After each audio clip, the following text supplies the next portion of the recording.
Welcome to the Mound City Council. It's Tuesday, November 25th at 6 o'clock. Can we rise for the Pledge of Allegiance? I pledge allegiance to the flag of the United States of America and to the republic for which it stands, one nation, under God, indivisible, with liberty and justice for all. All right, we have our agenda. Do we have any amendments? There is one amendment. It is in front of each of you. It's a letter from Jeff Johnston, 2306 Norwood Lane, on the matter of the dog daycare. Okay. We all got that in front of us, right? Okay. So we'll just amend that in. Can I get a motion to approve the agenda with that amendment? Motion to approve the agenda with one amendment. Okay, can I get a second? Second. Any discussion? All those in favor, please say aye. Aye. Aye. Those opposed? All right, that passes. And then we have our consent agenda. Does someone want to go through those items? Can do that. All right, consent agenda items A through G. A, approve payment of claims. B, approve minutes from November 12th regular council meeting. C, approve resolution 2593, approving permits for 2026 Spirit of the Lakes Festival on July 16th through 18th, waiving fees for purpose of public gathering. D, approve resolution 2594, approving variance for property at 5459 Bartlett Boulevard.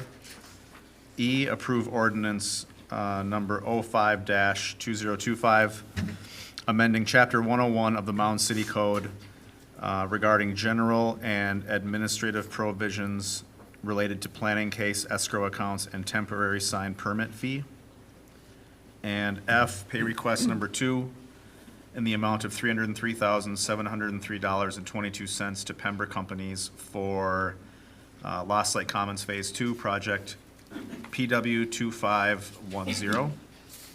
And G, pay request number 4 and final in the amount of $8,980.96 to Widmer Construction for water treatment infrastructure improvements, Phase 1, Project 2512. All right, we got all of our consent agenda items. Does anybody want to talk about any of those? All right, hearing none. Can I get a motion to approve the consent agenda? Motion to approve. All right, got a motion. Can I get a second? Second. Okay, roll call, please. Councilmember Herrick. Aye. Councilmember McEnany. Aye. Councilmember Pugh. Aye. Councilmember Castellano. Aye. Mayor Holt. Aye.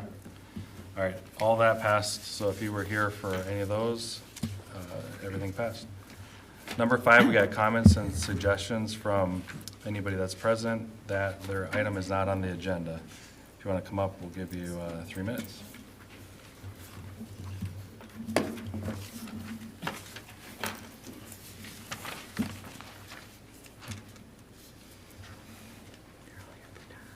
All right, not hearing anybody.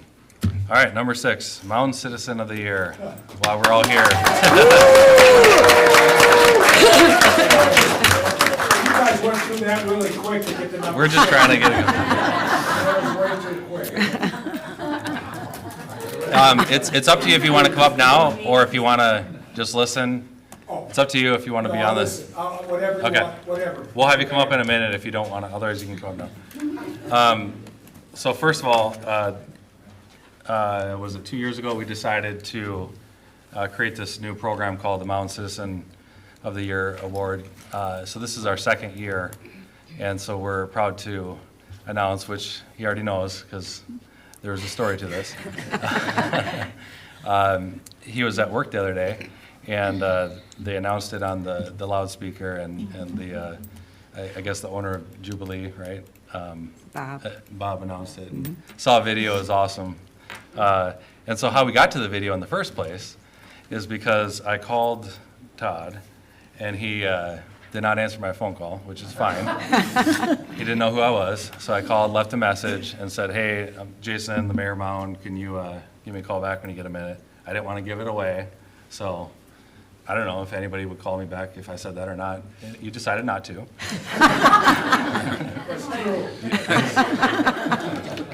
From what I understand, you thought maybe it was about your water bill, or water quality. In jail. So funny, kind of a funny story, but again, tonight, the city council is honored to recognize, like I just said, the 2025 Citizen of the Year, Todd Crandall. Mr. Crandall had several nominations, and I think actually 2 years in a row now, which touched on the following: his welcome, kind, and friendly attitude, and the way he wears the pride of Mound on his sleeve, the way you can count on a "Hi, how you doing?" when he greets you at Jubilee, and finally, Todd's willingness to be the trusted safe driver and sober cab for residents as they go out for drinks or even to lunch. Todd's wife, Terry, wrote a biography about him that we would like to read now. And just hang with us here. All right, Kevin, you want to go? Sure. Top?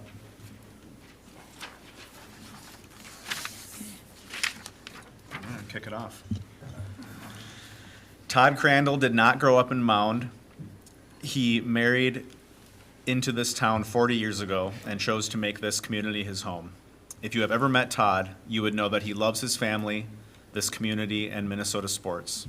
Just ask him. He will tell you all about his grandkids, how great it is to live here, and all about the game last night. He will also tell you life is hard, we will all fight tough battles, and no one is immune. Todd will tell you we do not succeed without some failures. Even greatest players in sports have missed the game-winning spot, thrown a pick, sticks, or get called out for stealing a home. Todd is incredibly open about the struggles he has had in his life, not having enough food to eat, having at his car for a time, I guess living out of his car for a time, and struggling with alcoholism. Todd has lived things and endured the hard stuff in life. He has helped his neighbors. He gave back to his community. People ask why we go is now someone who is non-judgmental, who always has a smile with a kind word for everyone, and who will give a job to anyone who would work hard and wants to be a second chance.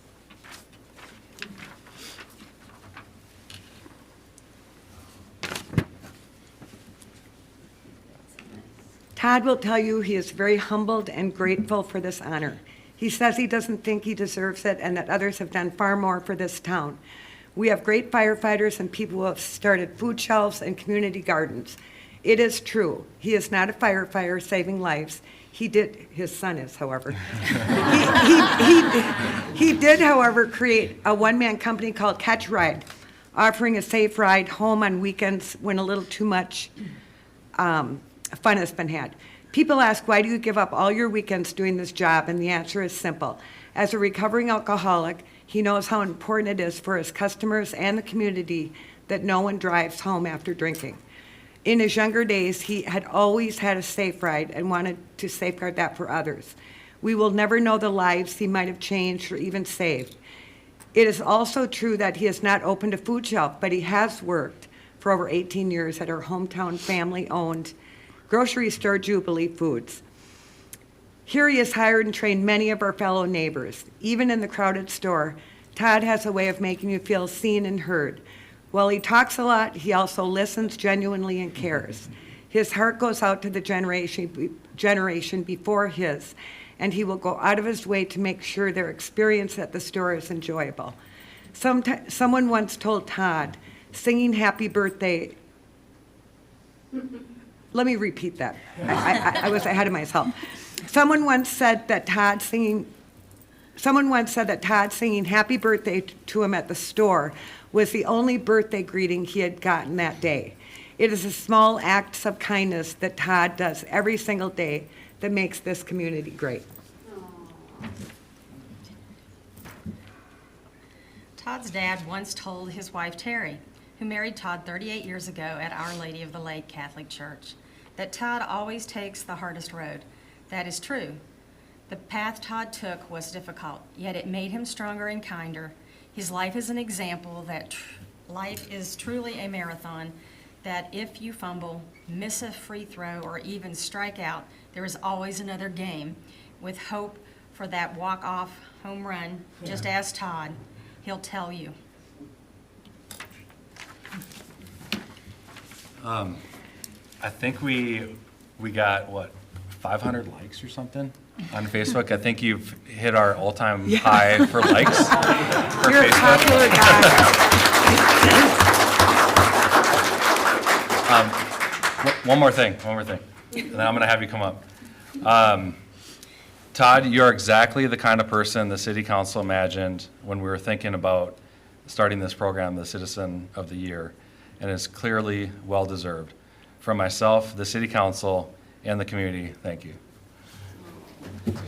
I'd like to also You wanna come up and say something?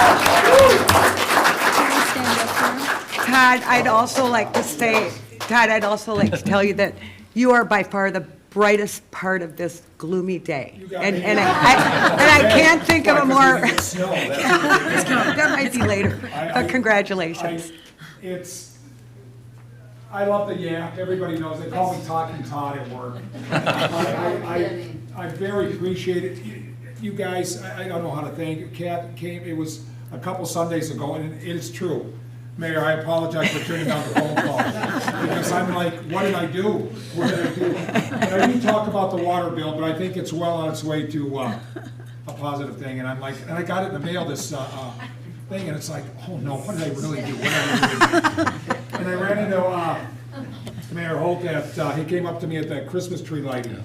At the Christmas tree lighting, it was like, Todd, hi, and I'm like, oh Mayor, I apologize for the phone call. You call me back and you're like, it's okay, it makes for a great story. I am very, you know what, there's a lot, I see a lot of faces in here that really care about me, and I appreciate, I love you guys. I see my grandkids, I see my son, I see my daughter, my wife, I see Betsy, I love Monty Raw.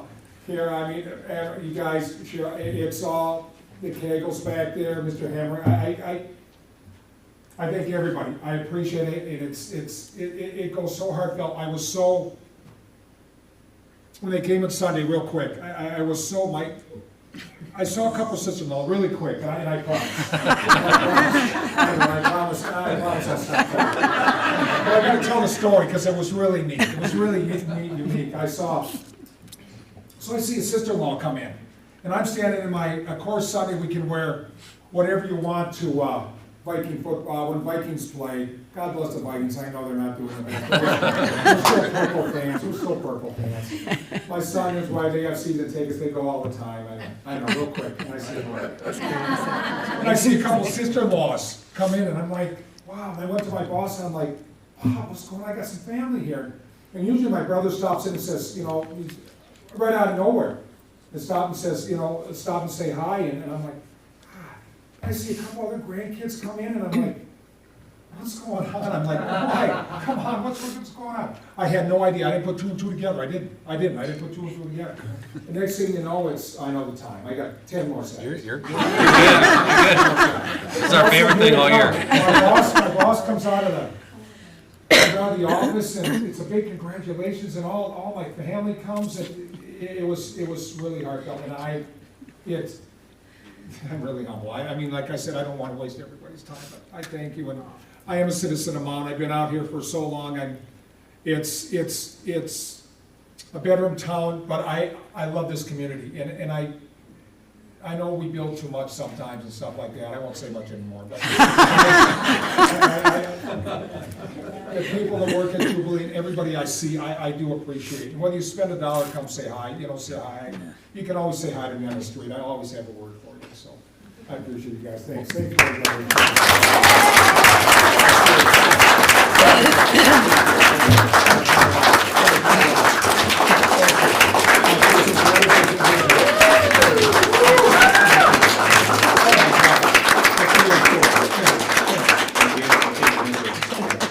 Okay, well, my face can't get any redder.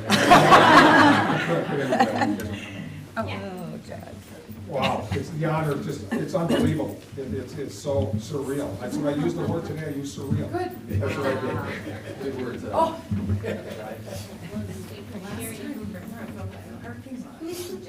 Oh, please, everybody get in, please. You go in the middle. Oh, you want me to go in the middle? Okay. You got it. Do you mind coming on the sixth street? You all So got it. far. Kathy, I owe you. Kathy, you can see it.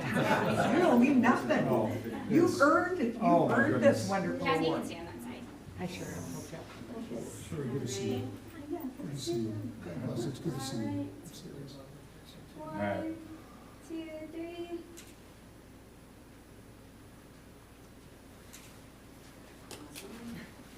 Nice. Perfect. Thank you, thank you, thank you.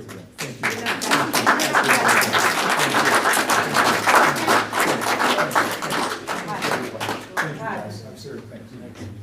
Congratulations. Thank you, thanks, guys. Congratulations, Grandma.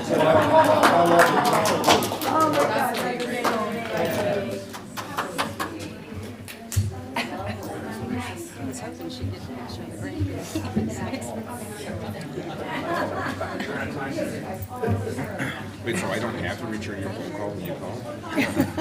They'll call back. Yeah. It's really important. So,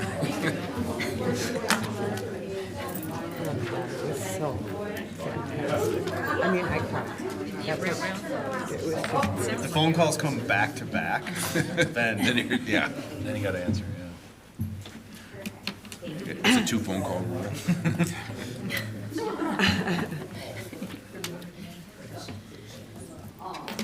Oh, and there's this man that worked at Jubilee forever. And Betty. Jubilee forever. Way off, and then gray hair. 30 years. All right, we're gonna move on to number 7, which is a follow-up council introduction to review additional information from Max Bitterman. You wanna come up?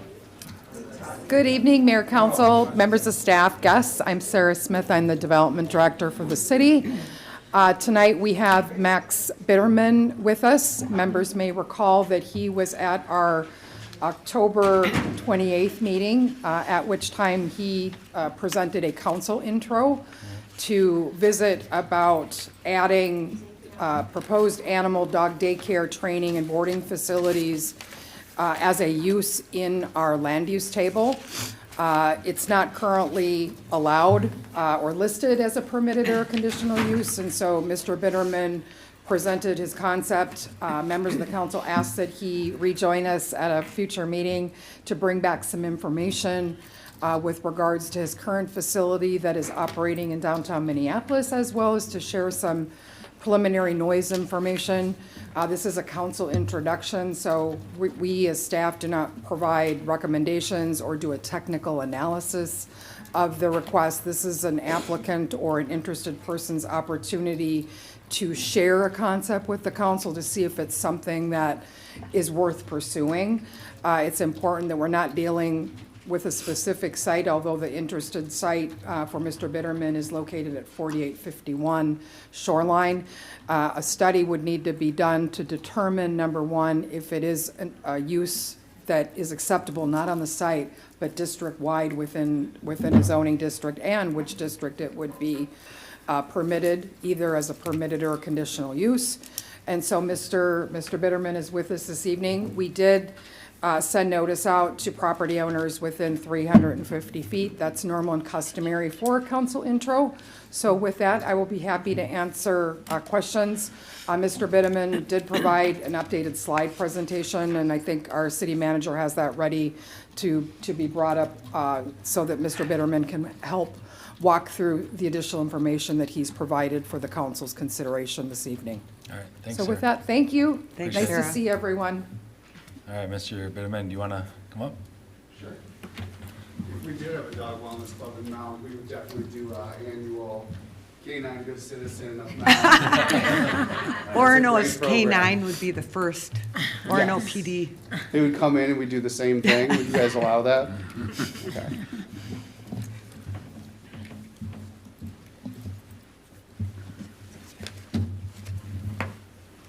All right. So yeah, the things I added, I think you can click that's a hyperlink there. It'll take you.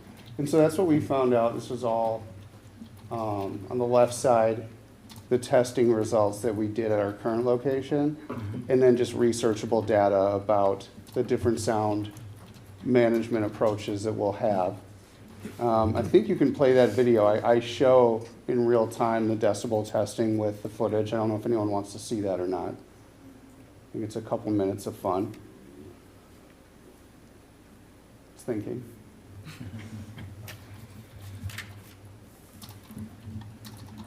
MediaCom's not getting Citizen of the Year. So while that's happening, explain what the top part is there. Top left or top right? Yeah, a lot, or, So in the top left, it shows, I labeled each one. The duration, it's kind of self-explanatory. And it shows the maximum decibel level, the average, and the minimum. There we go. You can blow it up on the far right bottom there. There's some audio. I don't know if you got audio there. Yeah, I believe this is the sound test with dogs. And if there's not audio, it won't mean much. But it does have the real-time sound meter. This is me saying hi to Thor. No, I said hi to Fen. That's the big Great Dane there. Another bump for saying hi to Thor.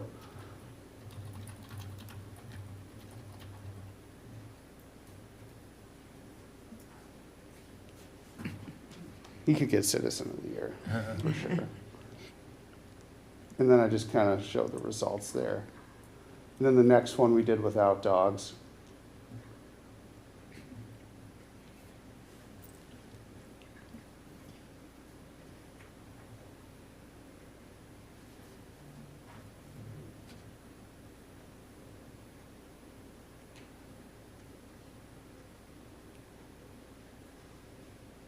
So in this one here, we did have a stray dog who refused to go inside, but she just sat there quietly, so yes. we didn't worry about it.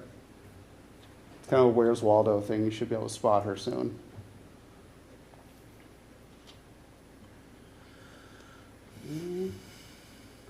Oh, there she is. It's Sunday.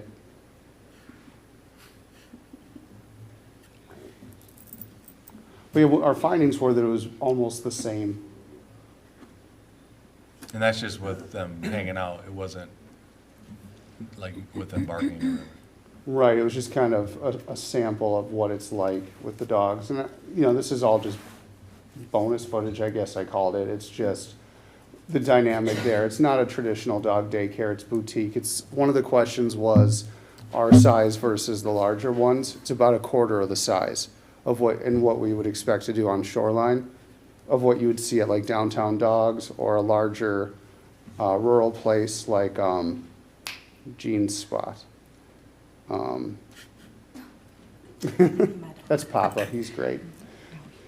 This is a quarter of the size, or what? It's about a quarter the size of those places as far as how many dogs we have and, for boarding and for daycare.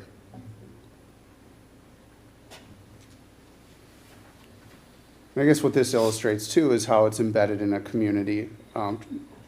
We talked about last week, traditionally dog daycares are put away, set away to allow for dogs to behave. There are people squeaking and screaming because the dogs are so cute. That's Ollie right there, the big fluffer. He gets a lot of fans. We have people that come to the market just to see our dogs, so it's kind of a thing. So they can just go in and out of that door there? Yeah, when the weather's nice, we try to be as open as possible. The only reason there's a tarp on that fence is because they're doing construction on Royalston and Border Ave, but we just have a 4-foot fence typically around the whole place. Now on the right side is that, so barking dog is 70, barking dog's 80. So that's just researchable data. That wasn't related to my personal findings. Okay. And you're saying, but your decibels were 53? on Yeah, average? 53 average. So that, and the app that I was using, it gives it a comparable, and so it's like quiet office or refrigerator hum was what they compared it to.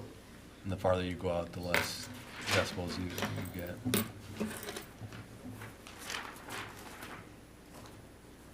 Cool.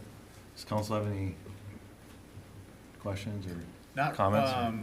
no comment, but just one question, because I can't remember the plan exactly, but just 'cause since you have each of them called out, if you were, getting far enough that you submitted a plan, you would have a soundproof fence, an arborvitae hedge, and a pine tree? He would have all three? Yes, so if you go back, I think a couple slides, I have a picture of about what we would plan to do. Try to cut the fence as short as possible to allow for parking and also to maximize distance to the neighbors. And yeah, that drawing is accurate as far as what we would plan to do.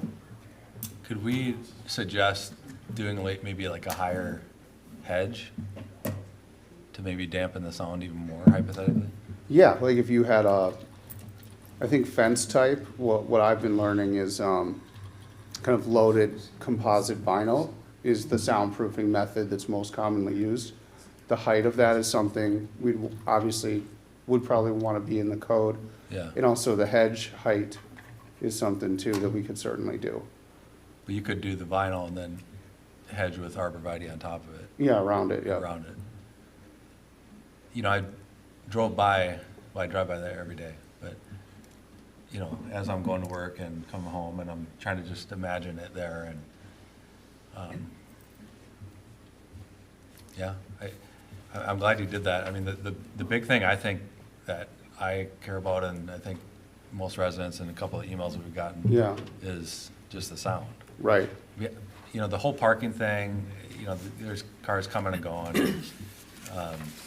I'm not that worried about that or having you guys there. It's literally just the barking. If there's any barking. Yeah. Are there certain hours, like at night, where the dogs are inside? Yeah, our dogs are inside after 9 p.m. right now in Minneapolis, and they don't go out until 6:37. But if we were so the whole idea with a dog wellness club is it belongs in a neighborhood, but there's a balance to that because no one wants to live next door to 60 dogs, no matter how well behaved they are. So there's a balance between the traditional model of being in a warehouse, and the dogs go in a dungeon and there's a nice lobby, versus having them actually have a place that looks more like a Montessori, where there's a play yard and it's in a community. And so, threading that needle is tough. But one of the things I would think if we were in a spot like this, potentially, you guys would want to have rules about when dogs can be outside. And there's nothing explicit where we are that there's any time we can or can't be outside, or that the dogs have to be attended while outside. But I would think in a conditional use or a new zoning rule, you'd want to have supervision 100%, and you'd maybe want to have rules about days and times and days of the week when dogs can be outside. Because the nice thing is if they have to be attended, if for whatever reason someone had a problem with how the dogs were behaving while they were throwing a party in that house over there, there's a person there who can bring them inside. Right. So it's a part of the neighborhood in that way too. So it's a really good question. Okay. I wasn't really concerned about the parking level either. I mean, it's like, it seemed fine. And I'm sure some of us have neighbors that that dogs make a lot of noise already. I guess the total amount of dogs was what a lot of people's comments were most concerned about, Yeah. is just knowing how many. I think you said it was like 50. 40 would be the average that we would have. But at 50 would be not, it would be extremely common to have 50. But something that was brought up that kind of goes to that point last time was, it was related to, like, how do we create objective measures? Like, if we're able to execute an uncommon result with dogs in the community, that just can't be replicated by everyone who would apply and try to use the same code, how do you have something that is, where you can use discretion without discrimination, right? And I thought about doing certain things like a canine good citizen test, where someone who wants to come in and do this, you guys have an opportunity to assess their ability to work with and manage dogs. The same way any dog with public access has to do, whether it's service or an emotional support dog. We could create a test like that for competency, because very few dog daycare owners not only don't have a competency in making sure dogs do well together and behave, but they're also uninterested. And so it would be something that would be a huge problem if we just open the floodgates for anyone to have precedent to come in without you guys being able to assess the commitment to making sure it belongs in these kind of areas. Max, this one for me is a hard one, and I appreciate your addressing some of our concerns. I love your business model, but I feel the same as I did the last time you were here to present.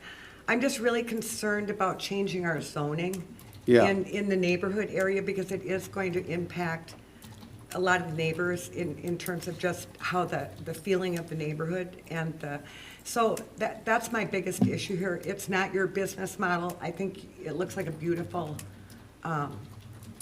place for dogs to come hang out. Yeah. And you've addressed a lot of the concerns for barking, but there are some citizens that are concerned about losing that neighborhood feel if we open up the zoning. It's not right where your location Right, is. It's I opening think up that's the a good zoning. point, because the best case scenario would be that this enhances the neighborhood and it's great, but then next person comes along and puts one in a similar spot and it's problematic. Well, Right. if you open up all the zoning, Right, it could be every other block, you know. So I think that's what my biggest concern is. Yeah. The impact of us changing our zoning to accommodate your business. And I don't think we can open up zoning just for his business without doing the whole area. So we would need to do a study to determine if the use is acceptable either as a permitted use or as a conditional use in a district. And what district is that? Because it's not just this one, it's all the properties that are in that specific classification. I believe this one is mixed-use commercial corridor. Yes. corridor. You know, so in other words, if you meet the test for, if the code does get amended and Jack and Jill Smith come in and want to apply for a CUP, if they meet all those conditions, they go through the process, we have to approve the CUP. Right. If they meet those. So the first question is this something that should be in that district?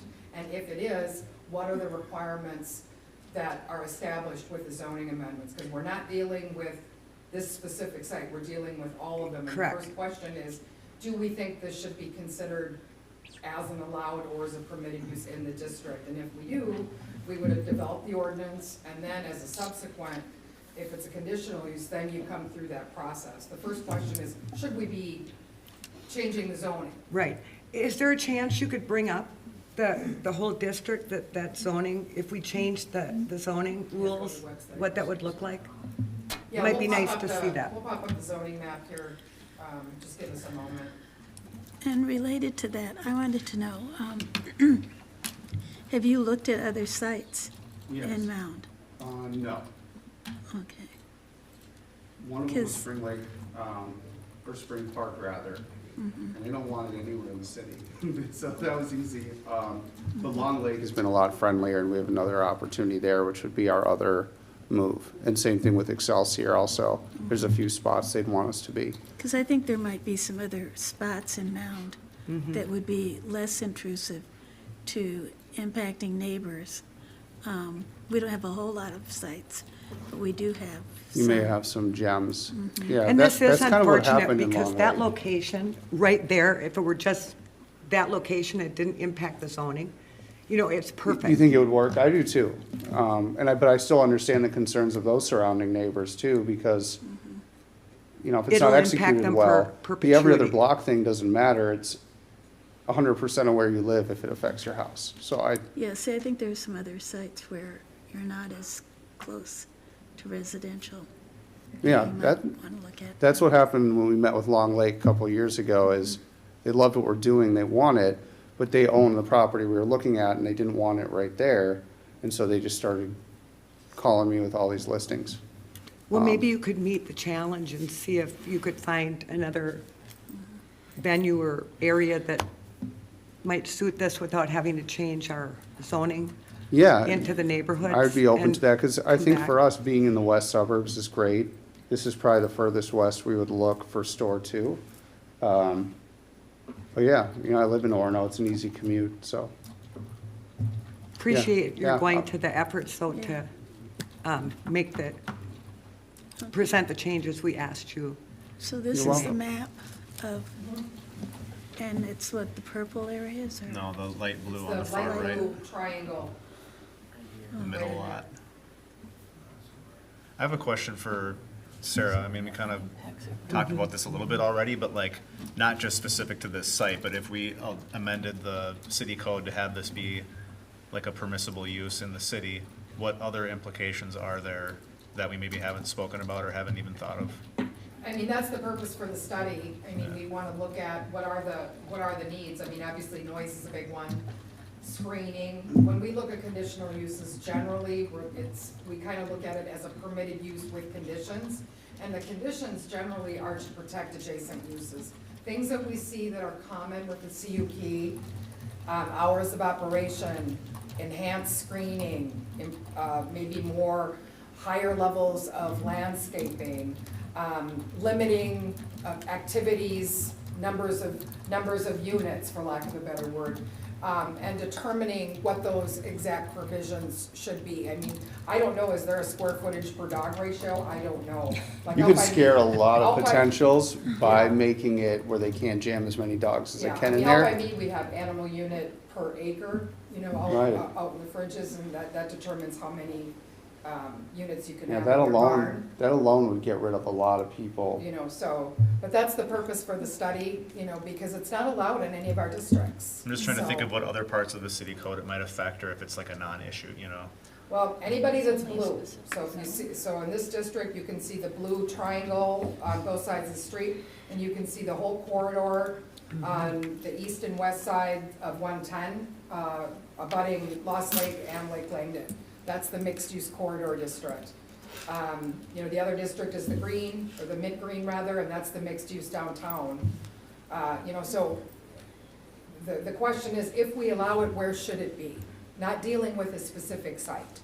Should we, yes or no? What are the regulations, and what district should it be in?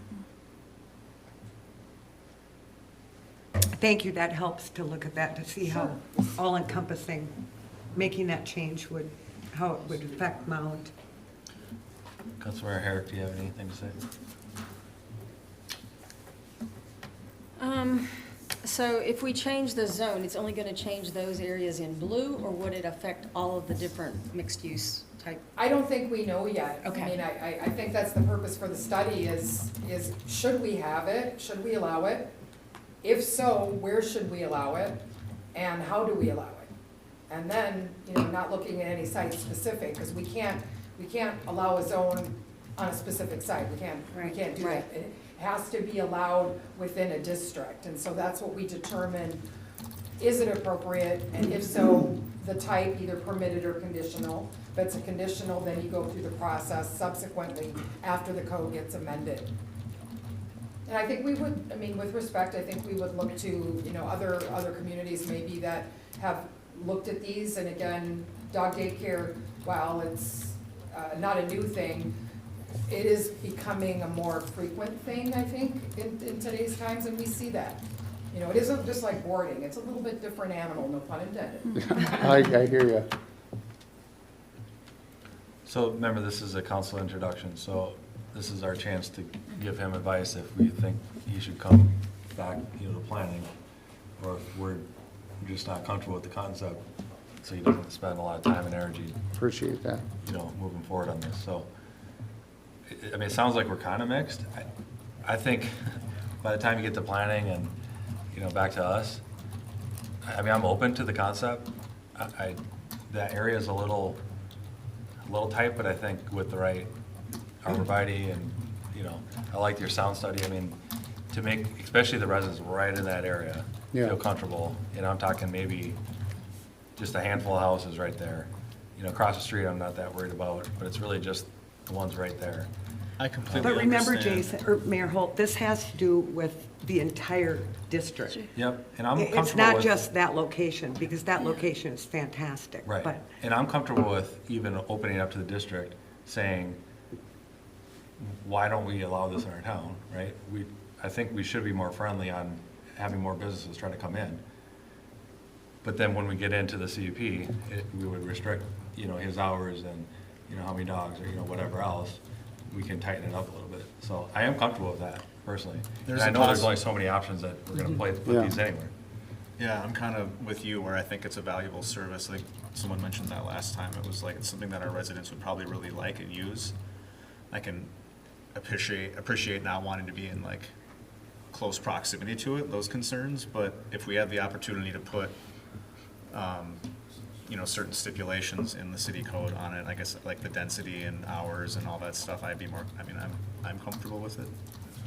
Well, Sarah, where would we go from here? Is this something that you could come up with a couple of scenarios that could, or is this something we would tackle Well, I prior mean, this is a to? council intro, this is not meant to be obligating the city to approve or not approve. This is your opportunity to provide feedback to the interested party. They can so choose to proceed, you know, and pursue a text amendment.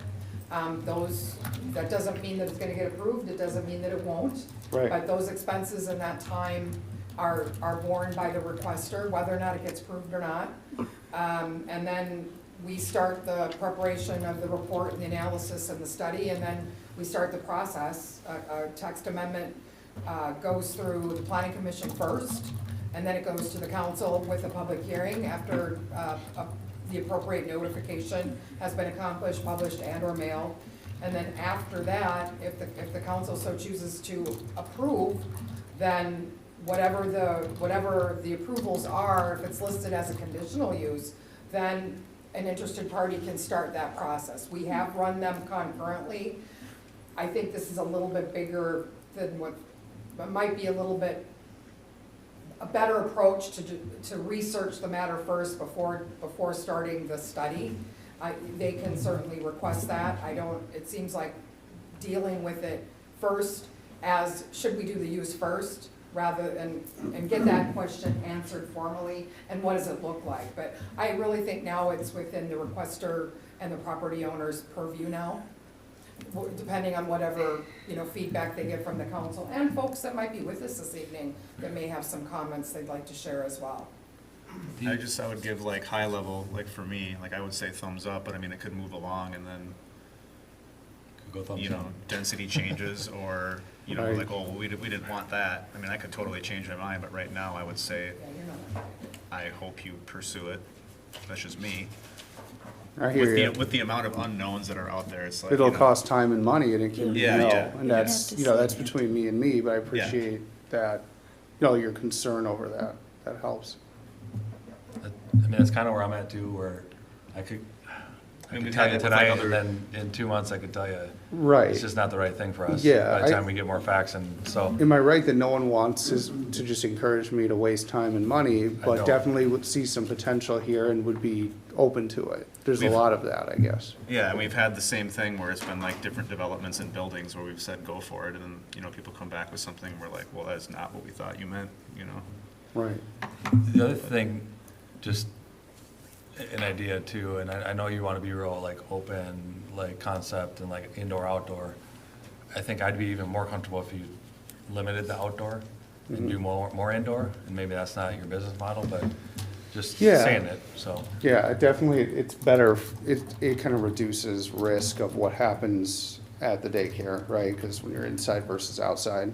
But I'm yeah, just I saying, like, think, if you said like, you know, an hour, every other hour, or every third hour, we're gonna let the dogs go out. I mean, unless there's like a major issue with a dog, but. Yeah, no, I think Into that, more than we're supposed to. Well, I'm just giving them feedback. I can Yeah. say it, right? Yeah. This is the whole point. I think Yeah, you I'm- said like in seasonally, it's like a lot of the times the dogs are just like, I don't wanna go outside in the winter, they kinda, well, I mean, it's a mix, Some right? do, Like, yeah. the Malamutes wanna sit outside all winter. Yeah. It's hard to bring them in. In the summer, it's the, the tight furred, muscly ones like to sit outside, and the Berners and the Malamutes refuse to go outside. So, yeah, I think a big thing for us that makes us different is that the experience is a lot less confined. But given the nature of that property, it has beautiful, windows in the garage doors.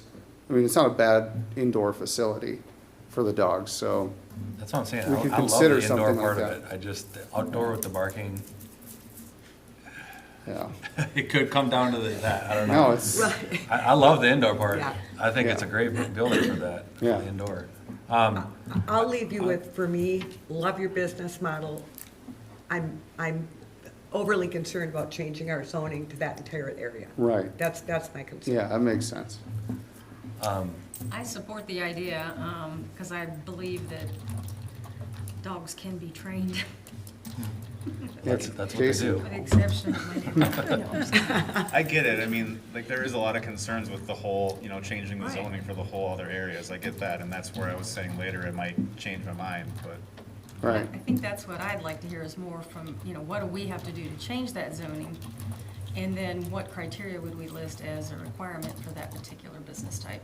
And that's what planning and then, of course, Yep. us would knock out in the end. Right. How do we get that going then? Well, this is just the This is feedback just a part. concept. Okay. So then he can choose if he wants to go the next step. And I will say, can you just pause for 1 second? I want to invite the public up, just, yeah. this Should I isn't come an this open in? meeting, we did that last time, but just out of respect. 'cause Yeah, I if think that someone makes came out, sense. I want them to be able to talk, so. Does anybody want to come up and say anything, if you came out for this? Yep. Can you give us your name and address? Yeah, my name is Joel Bratch. I live at 4876 Bartlett Boulevard. Okay. So basically 2 houses away from this. And, no offense to, was it Mr. Bitterman? Yeah. Yeah, no offense to Mr. Bitterman. I would prefer this not Yeah. go forward. I mean, I love dogs. I've had dogs. I've used dog boarding facilities and dog daycares and stuff. I just think this is not a great spot for it. It's small and it's wedged in between, 2 sides it's basically open, but 2 sides it's houses. I've talked to a few of my neighbors, and I haven't heard anybody that's in favor of it. I know sometimes the dogs can be quiet and stuff, but if there's really gonna be 40 to 50 dogs, and that, what to me is a small space for that many dogs, I have a hard time believing that it's gonna be as quiet as an office or, a refrigerator. Dogs get excited, dogs play, even ones that are well-trained. And it just feels like there should be a better spot for it that's maybe in a more industrial area, not surrounded by houses, or, you go 3 minutes west and you're in farmland. I don't understand why it needs to fit right there. It just seems like a small spot for me. I can't imagine there won't be just constant barking. Yeah. But, I hope, and that's no reflection, I'm sure you run a really good business, no offense to you. Yeah. These are all rational concerns. Yeah, like I said, I've used dog boarding and daycare and stuff before, and it's a valuable service to have, but I just don't think it needs to be right in a neighborhood. And we just moved in like the end of June, and honestly, if it would have been there when we Are you were the looking at yellow the house? house, yeah. Yeah, okay. Yeah, and if we, and the neighbors next door to us too, that are actually one closer, we're 2 away, they're 1 away. They just moved in like a month before. And honestly, if there would have been a dog daycare there, I don't know if we would have bought the house, Right. just over that concern, so. Okay, that's- thank you. that's all. Appreciate it. Thank Thanks. you. Does anybody else want to say anything? Yeah, I actually, my name's, Come on. sorry.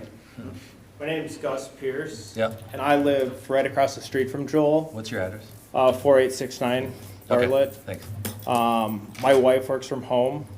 Yeah. We have 1 dog in the neighborhood right now would be further away from where that facility is planning to go. Yeah. And the dog is inside their home all the time, and it barks, and we can hear it clear as day. Right. And it's, I just can't imagine. I would move. I mean, there's no way we could have 40 dogs. And I think about all my neighbors. My next door neighbor, he couldn't be here tonight. I've talked with him. I mean, it's just, it really degrades your property value. I mean, having something like that, that noise, you can't sit on your deck, enjoy it. I just can't imagine it. So I feel, you know, it's just not a great area. And if you have to change zoning, I mean, it kind of seems like it shouldn't be there. So, yeah, that's Okay. my, Thank you, appreciate it. thank you. Thanks, Gus. Thanks. So I'm on the agenda, but I could go now. I'm the neighbor, or how you want to do that? On the agenda for. Jeff Johnston, you put in my, Oh, the amendment? Just come on up, yeah. yeah, so. So we live on 2306 Norwood Lane, Okay, and I think it's just, for this area, it's a bad idea. yeah, I mean, I've looked through the PowerPoint, there's not many details in there about, I don't know, number of dogs that are gonna be out here. Max, did you say that one? just talk to us. Okay, I was gonna ask him a question on that. Just ask, and then he can respond later. Okay. And so the number of dogs are kind of undefined, how many dogs are gonna be there. Yep. I think I heard him say that 40 to 50. the place in Minneapolis was 25%, it was 25% of the site. This was gonna be a bigger facility. Yep. So then the question is, well, is there gonna be more dogs because of that? Yeah. And then I looked where their site is now, it's not in a residential area. It's it's surrounded by freeways, and there is no homes around there. Yeah, And it seems like to put this in this neighborhood, in the middle of the neighborhood, is not a really great idea, at least in my mind. right, And then the other thing, the consideration is there's gonna be a lot of waste. I mean, yeah, dog poop and urine, it's gonna go somewhere. And in my letter there, I just kind of gave some ranges on how much it is for one dog, and how many you're gonna times that by. But it seems kind of odd if it's 25% the size down there, and then we're gonna only have only 40 dogs here. Or is it, how many dogs is it? I noticed they do some special programs, or they were doing programs down at the one in Minneapolis too. So that's what I just don't think it's a good idea. And then the other issue, I mean, since we originally were from Independence, we were in Spring Park, and we bought a house in Norwood 6 years ago, and we love it here, but, it's been one thing with the sewer and the water quality and all of that stuff, and now you see all the lakes around there, and now you're gonna put, how many dogs are gonna be in that thing, and there's gonna be, I guess the urine will run into the sewer and drains and stuff, and I don't know what they do with how they handle the manure part, so, okay, thanks. Yep. Appreciate it. thank you. Anybody else want to come up? Yeah, come on up. All right, give us your name and address. I'm Terry Crandall. I live at 2320 Norwood Lane. Yep. And I understand the noise issue and all of that, but I want to come from the other side as someone who would use this facility a lot. I love the training classes, and I know I would use it a lot, and I know there's a lot of neighbors that would use it a lot. So even if this location isn't the right location, I really hope we could keep it in Mound. Yeah. We have so many businesses that are identical, same bars, and to have something like this, I think would be nice to have in Mound. Yeah. And I get the noise thing, but when we're in the summertime in our backyard, even in the wintertime, we can hear back channel because of the lake. So if you're gonna limit a company because of the noise, it's kind of hard to do for one company, but not another. And I know they're in Spring Park, Yeah. but the noise carries over, right? So I know, yeah. just the other side, because I know a lot of people are against it, but Yeah. just so you hear from someone who would really love it and use it. Cool, thank you. Okay. Appreciate Thank it. you. All right, anybody else? Come on up. Just your name and address. Scott Gates, 4407 Wilshire. I'm wearing my land use hat even though it says Gus sent me. From a land use perspective, I think staff has the right idea. This is a perfect conditional use. You don't want to make it a permitted use because you don't have the controls. You don't have the ongoing control. With a conditional use, you set standards and they have to continuously live up to them. If they don't, you have the ability to come back and review that. I think you use the conditional use and say for this use, it's a conditional use. Here's the standards for that conditional use. You set them out right in the ordinance, the expectations. I think you need to, it was good to have the noise study. You can take that a step further and have a professional noise analyst do that, prepare a noise map, come up with some specific quantifiable standards. Noise is different in the average public's mind than it is in the form of, when you say it's a nuisance. We can hear a lot of things. 98.8% are not nuisances.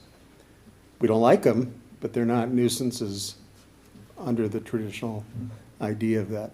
One way that that gets handled in similar situations, I can tell you the new hotel and restaurant, the Shoreline, that was a big concern of Spring Parks and residents. Neighboring property owner with the apartment building was adamant that it was going to be a horrible situation. It's not turning out to be that way, but they did address it. They addressed it by using a pretty simple noise monitoring system that continuously monitors, records. So there's a constant record. Complaint comes in, you can go back. You can see this complaint was at 4:44 p.m. on Wednesday. You can see what that history looks like. That protects the owner so that he's not getting treated unfairly, protects the homeowners because they have a method to quantify that. So I think your conditional use permit conditions can allay the fear about, well, we open this up to everybody.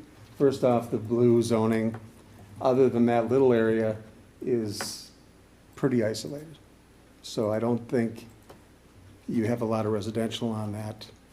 There's a little bit of residential here, but these are not industrial, but they're already business uses. And somebody could come in there with one of the permitted uses and be way noisier than this. So anyway, that's my perspective, that I think you have some tools. The conditional use permit is the tool. The rules that you develop for this use as a conditional use give you the controls and the standards, and then you have the ongoing ability to address that. Requires some conditions like monitoring and some of those kind of things. Let it prove itself, and if it's a problem, the conditional use lets you come back and say, we can't have you outside because your noise history is an issue. But then, Scott, once we do that with this business, now we've opened up the entire section.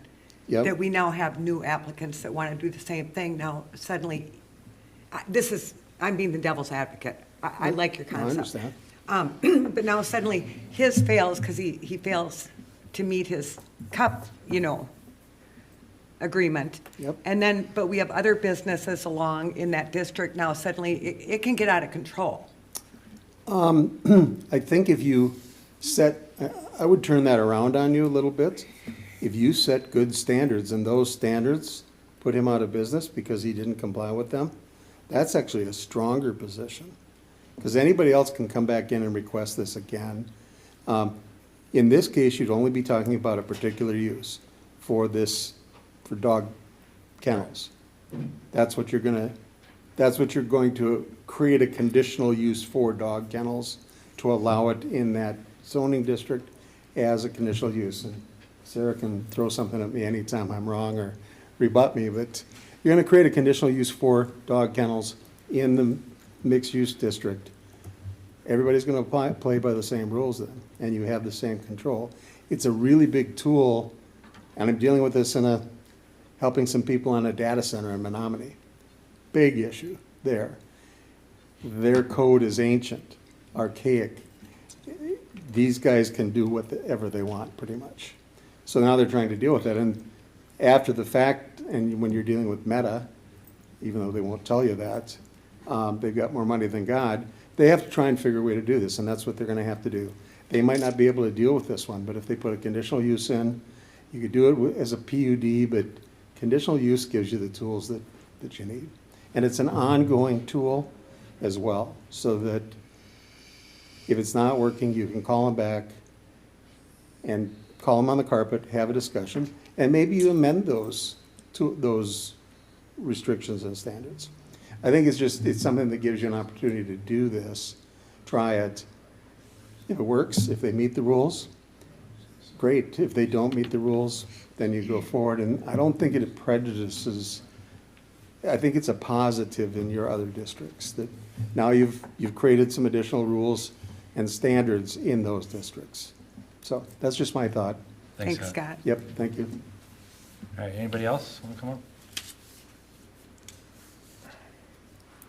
All right, you want to come back up? Max? Sure. Or, you want to say something? I think our citizen of the year would like to. We heard you real quick I know, earlier. you know what, it's been it's just been a wonderful, lucky to be here. I'm lucky you guys had, I don't understand, like, so like when Jeff's coming from, I guess I just don't understand like zoning, how you go about and what happens with businesses. So that's when I got the letter, it was like, neat, I get to say something again. But I don't, you guys look at it like a different big picture, so we're new to the whole, thing. So it's kind of fun to look at businesses and how they go about it, and I'm just anxious to see what, either it goes or it doesn't go, how they, how go about it. So that's, and I know my wife said, I get where Jeff's coming too, you know what I mean? I do, because he's on the same block as us. And it's just, it'll be, I think, a challenge for you guys or a challenge for like us citizens to see. And that's all, and I'll see you at the store. I know I will. Okay. Thanks. Appreciate it. Thank you. All right. You kind of just heard everybody, so I don't know if you have any last comments. Otherwise, we'll. Yeah, I would say to the waste management. Yeah. It all goes into plastic, and you can't smell it when you stand over the yard. Yeah. The drainage, we haven't had problems, as far as the liquid side of waste.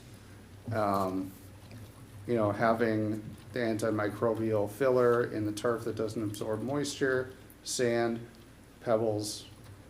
For the 40 dogs per day average that we'll have, like we do, it's similar to Minneapolis. I don't know if that was clear. Yeah. Our Minneapolis location's like that too. It just hasn't been an issue. We have people standing around hanging out there all the time. The CUP information was really useful because it sounds like it puts the burden back on me. If it's written well, it protects you guys from making a deal that doesn't look the way you thought it would. Right. Where it becomes my problem and my responsibility if we can't execute what I say we can. Yeah. And that protects the neighbors too. It'll be pretty spelled out. Right. What you can and can't do or whatever. And it can be written in such a way where if the people who have concerns, those come to fruition, then it triggers it not happening anymore. Right. And so it's nice that those safeguards are there because you don't really know until you do something. You gotta have protections in place for things like that, so that, but that's pretty much it. It seems like the same, the noise, the waste management. The back channel brewing comment definitely That's resonated with interesting. me, because I'm like, how would they be quieter than us? But, Right. Well, does council have any last suggestions or advice before we part ways? I would say if you do decide to move forward with it, I can see planning wanting to know, there's a lot more variables to it than just saying this, but like if you could get a reference of like 3 or 4 other facilities of a similar square footage size, okay, indoor and outdoor, and like how many dogs they have. Like as a planning commissioner, I would want to probably verify that and call them or, yeah. but if it ends up being like, oh man, they only have 20 dogs, like this business model isn't gonna work, or 40 is like dead on, I have no idea, but I think they might like a reference point. Sure. I like your business concept, but I don't like your site. And so I would encourage you to look at other locations within Mound. Got it. Which ones, it's not approved anywhere. I don't know what those colors mean. But, like the indigo, light blue, I feel like all of it. Yeah, I can't decipher the colors that well from my Yeah, standpoint. I think wherever we That were, goes we'd industrial. probably be pretty close There to are a couple of residential. sites on Commerce and on Lake Shore. But are that they might zoned be- similarly to places that are They're adjacent to sim- homes? I think what she's saying is, there is probably other open sites in Mound that your concept could work better than that site. Got it. You know, Obviously, you and gotta But work would with. it be concerning to have me get approved with the conditional use permit for one of those spots, but then someone goes to the edge of it that's closer to houses in that same zoning? You know what I mean? So the fact that it covers all the same zoning, Yeah. maybe that could be one of the conditions, is it has to, Be so far from a house or something. right. Yeah, Okay, so yeah, that makes sense. Any last comments? Any last comments? Okay, All well, right. I don't know what you're gonna do, but you know what we think. I'll be at the pond on Saturday for hockey, so I'll see you guys. Go get them. Yeah.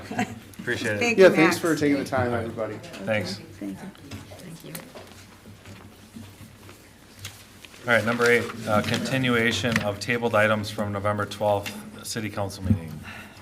We got A, action on resolution 2589, adopting a street reconstruction overlay plan. First, we need a motion to remove from the table. Oh, can I get a, oh, he's gone, that's fine. Can I get a motion to move this from being tabled? I'll make the motion to remove the following item from the table. All right, you got a motion, can I get a second? Second. Any other discussion? All those in favor, please say aye. Aye. Those opposed? All right, so now that's not tabled anymore. So we got A, action on resolution 2589, adopting a street reconstruction overlay plan. Does anybody want to comment on that before we? Well, I guess I'll just mention to the city council that this is continued because there was some information that a handful of you were looking for, generally surrounding our debt limit and how much debt this plan calls for over the next 5 years and how that relates to our FMP. I'm happy to take questions. Noah's here, we have Kyle from Ellers, we got the, hopefully everybody that can answer all of them, but I think that in the packet, there was a little bit more information regarding what the debt levels will actually be over those 5 years. I think there was some confusion with that just how much debt comes on or off at any given time, so. Can we pull that up, that page?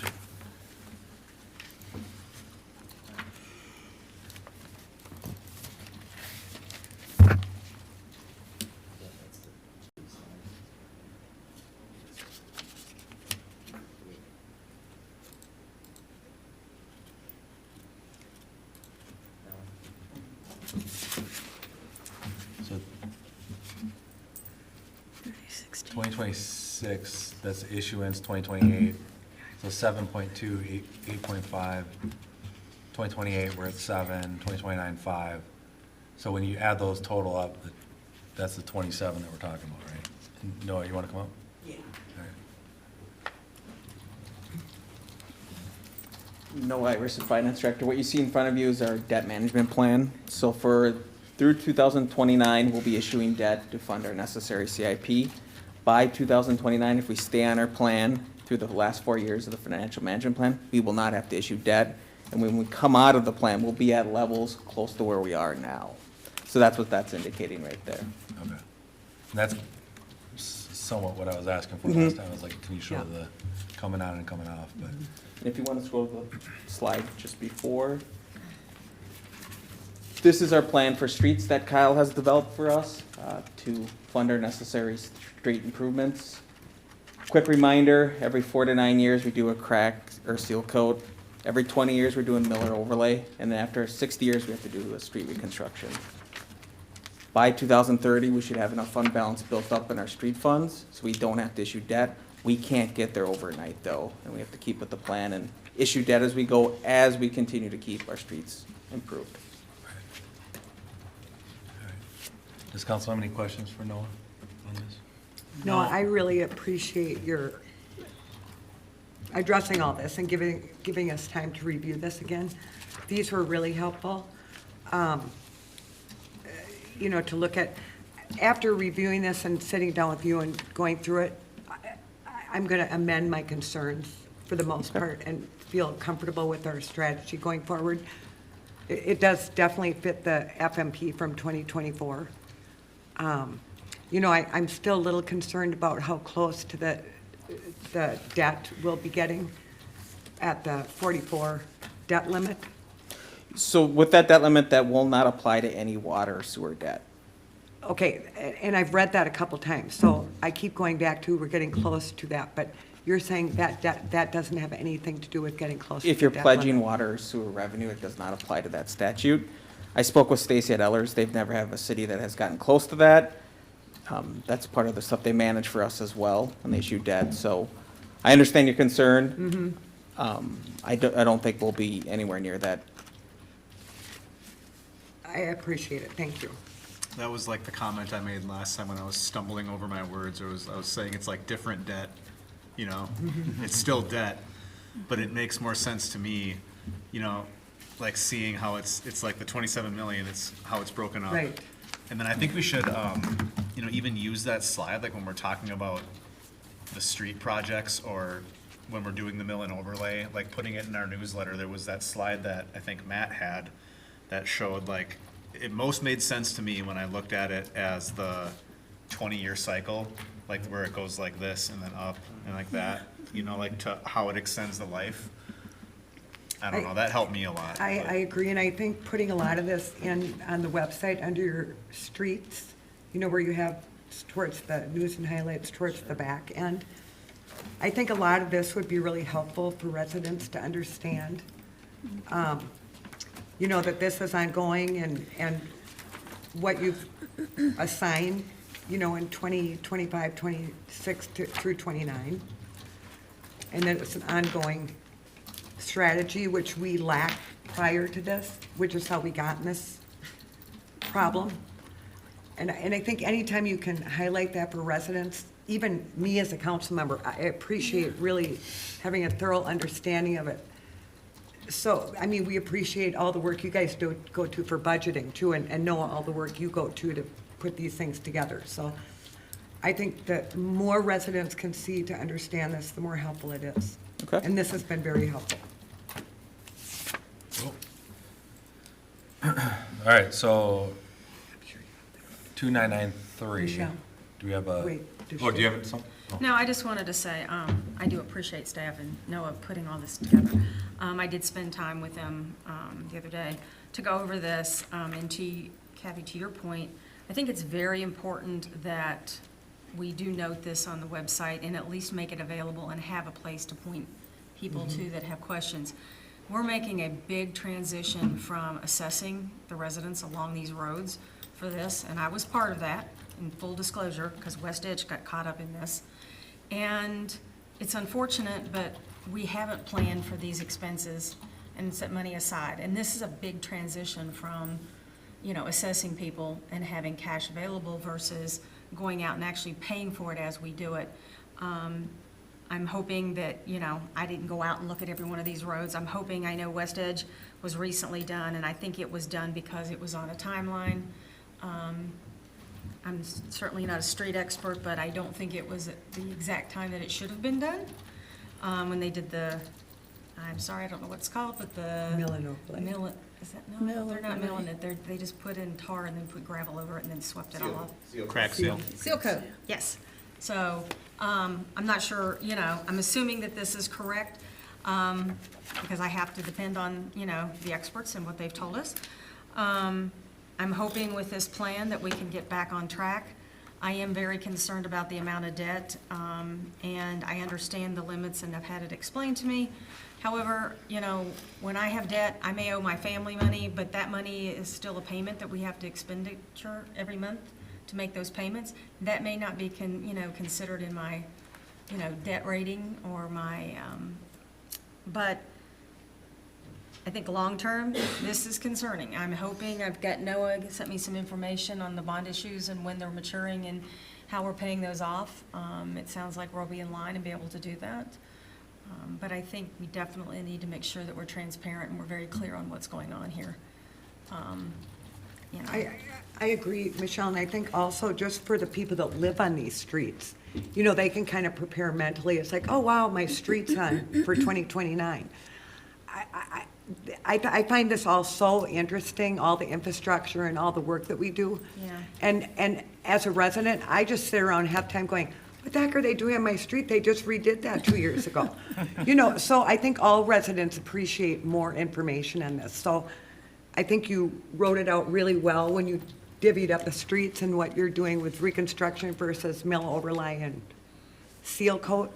It'd be great to put it on so it's ongoing, so residents can, as always, just go to one shop stopping and know that they can find information on what they're looking for. So I appreciate Maybe the even- thoughtfulness in putting this Yeah, together, and maybe too. even a tight little paragraph, you know, mill and overlay, what that means, how long we expect the road to last. Yep. Due to the, you know, what's the result of that, what does it end up doing? And the cycle of it, even though, yeah. I guess you do say the cycle somewhere in this, every 20 years, but the more simple bullet point information, I think all of us that aren't as bright as you guys do have an appreciation of the information. And it will also help you field the questions. You can just say, you know, I'd be happy to answer any questions you have, but we've built this out on the website. Please go there and look. It would be very beneficial for you Yeah. to have a better understanding. Or what. And you know, that brings to, just because we're talking about putting this into the street portion of the website, the information on the well that you put out in this recent newsletter, we need to update that too, because there's nothing that's been put on the water portion since our July 22nd meeting. So that info should be included, because that was really good info, Mayor, that was in the newsletter, and that's nowhere to be found on the website. Yeah, it's an ongoing conversation regarding our communication strategy, which you're now well-versed in. And I'd say as staff, we agree that the more we can sort of stave off questions by having information available, that's better for everybody. Let's update the water tab, and then Layla, we'll talk about the newsletter, and then maybe we can add some of this to one of the pages or something. Right, because this is a well-thought-out plan. Yeah, it really is. And, you know, if you ask the average person living in there and you said, what are they spending $22 million on? Well, Are our roads really that bad? I mean, well, you we know, don't, that's the we don't have response to you're replace gonna them then. But a lot of this is proactive too. Correct. To keep things from Right. going south. Right. So again, the more you can explain this in simple layman terms, They need to walk. the easier people They door knock, they can see the digest it difference. and the money being spent. Cool. Thank you. All right, we got a resolution here. Page 2993, if someone wants to make a motion. What page? 2993.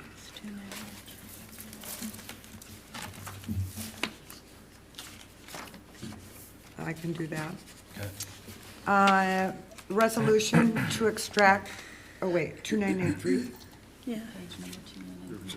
Right. Oh, resolution adopting a street reconstruction and overlay plan and approving the issuance of general obligation street reconstruction bonds. Resolution number 25-89. And just for the record, that's a motion That's, for. yeah. Motion for it. Okay, so we got our motion. Can I get a second? Second? Any other discussion? All those in favor, please say aye. Aye. Aye. Those opposed? All right, that passes. And then we also have B, action on resolution 2590. This is on page 3002. It's right there. Do we need to take that off the table too? Do we need to untable it, or does that go with the other one? What was the original motion for the, Where was the- Well, we untabled, I think I untabled A. okay, what's on table will be then? Okay. Can I get a motion to untable B? Okay, I make the motion to untable item B, action, resolution 2590, approving property tax abatements. Okay, I got a motion. Can I get a second? Second. Okay, any other discussion? All those in favor, please say aye. Aye. Aye. Aye. Those opposed? All right, that's untabled. So then, again, B, action on a resolution 2590 approving property tax abatement related to financing phase 2 On page 3002, can someone make a motion for this resolution? Can do that. Okay. I would like to make a motion approving Resolution 25-90, resolution approving property tax abatements. Okay, got a motion, can I get a second? Second. Any other discussion? All those in favor, please say aye. Aye? Aye. Those opposed? All right, that passes. All right, number 9, we're at 2026A bond issuance, Resolution 2591, providing for the issuance and sale of $7,240,000 of general obligation bonds, Series 2026A. We got a resolution on page 3016. Can we get a motion for this resolution? I'll make a motion for resolution, is that right? A motion to Yep. resolution, oh gosh, providing for the issuance of and sale of 240,000 in general obligation bonds, Series 2028. Mr. Mayor, 2026A. Oh, 26A, I'm sorry. Yeah. technically, it's a motion for approving the resolution. It's a motion for approving the resolution. Okay. All right. Got the motion there. Can I get a second? Second. Any discussion? All those in favor, please say aye. Aye. Those opposed? All right, that passes. All right, number 10, we got Kyle Sawyer of Ellers and Associate recommending 2026 Water and Sewer utility rates. Noah Iverson, Finance Director. I'm just going to give a quick background. At the July 22nd council meeting, the city presented a water treatment solutions update where we talked about financing a possible water treatment facility. As you know, the city is eligible to receive below-market financing through the PFA. The PFA highly suggests that we update a utility rate study to make sure we have a plan to be able to pay for the debt service of a water treatment plant. At that meeting, council directed staff to receive a request for proposal from Ellers to update the utility rate study and financial management plan. That proposal was approved at the September 23rd meeting. It is in 2 phases. Phase 1 will be presented tonight by Kyle. Phase 1 recommends our 2026 water and sewer rates. And phase 2 will be completed in early 2027, and that's where you'll get more of the, 26. early 27, phase 2 will be completed. The study. Yeah, the study, yep. 26. Oh, 26, yes. Okay, scare me. There you go. I skipped a year. Yes. Which will go into deeper to the financing options of the water treatment facility as well. So tonight, we have Kyle Sawyer with Ellers. He's the Director of Fiscal Consulting, and he will be recommending our water and sewer rates for 2026. Thank you,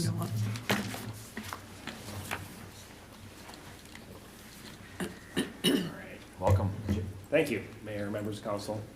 Jesse. Bye, Matt. Susan. So I got a PowerPoint prepared here tonight. I think Jesse's my go-to here to get us through the slides, so I'll wait till we get that queued up. And some of this has been previewed already tonight throughout the presentation, so a little bit of this is repeat here, but first few slides here are just really the stage setting slides, just give you a little background, some of which Noah's already mentioned. So first slide here, just to give you an idea of the timeline, the work we've done to date and the work we have ahead of us here.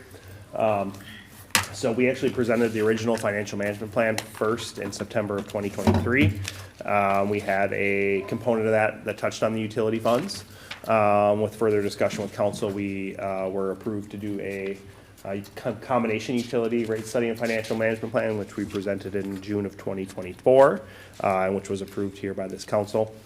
As Noah mentioned, July 2025, a request was made from the PFA for a lower rate loan, and they highly suggested to do an updated rate study. I was here in front of you back in September presenting a proposal to do an update to the rate study and financial management plan.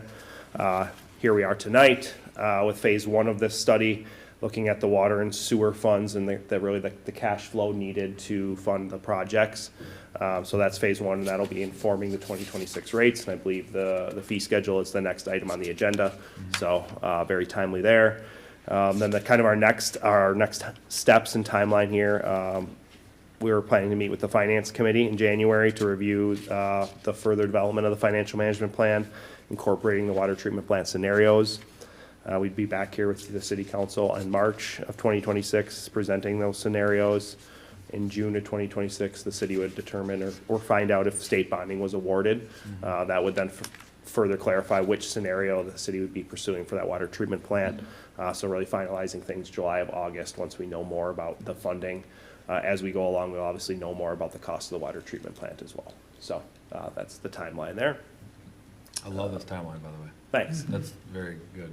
Thanks. Well, thank you, Layla, for the suggestion. So just to give you a little background on phase one, phase two, and what we're doing. So again, I'm here tonight to talk about phase one. Really, our main goals here are to inform the city council about the 2026 rates for water and sewer, make sure they're being set appropriately. So we're looking, in a moment, I'll go through all sorts of changes that happened over the last year, some being related to the CIP plan, additional costs, changes in consumption, and then the Met Council charges for sewer, which is the largest cost within the sewer fund. So we're really looking to bridge the gap in the rates between now and phase two. And just to remind the council, as we did our last study, the water rates, there was no increase to water rates from 2018 to 2023. So we're really still closing that gap. Storm rates were reduced by 90% in 2018 and didn't see an increase again until 2025. That was storm, and then sewer rates have seen an annual increase of 3%. So really, we're bridging the gap between now and phase two, but also still bridging the gap from historical increases or lack thereof in some cases. Phase two, we'll look at the funding scenarios for the water treatment plant. I know we met with the Finance Committee. The big ballpark numbers now are either 15 million or 30 million. That will evolve as we know more, and we'll develop those scenarios accordingly. We'll also be looking at franchise fees. We made some assumptions on franchise fees here, but we do think that is a tool to gain additional revenue as well, and looking at the frequency and about how much those are increased as well in the future. And then really we'll finalize the updated financial management plan and rate study with the water treatment plant funded in it. And then you'll have a plan going forward to set rates for, arguably the next 6 or 7 years. So, next slide. So just to remind you, all the funds here listed were in the work we did last year for the financial management plan and rate study. You'll see the 5 funds crossed off there on the right. Those are not part of the update. So working with city staff, we felt the work that was done through those 5 funds was really sufficient to set the path going forward. So our focus were on those on the left, and tonight our focus is solely on the water and sewer funds.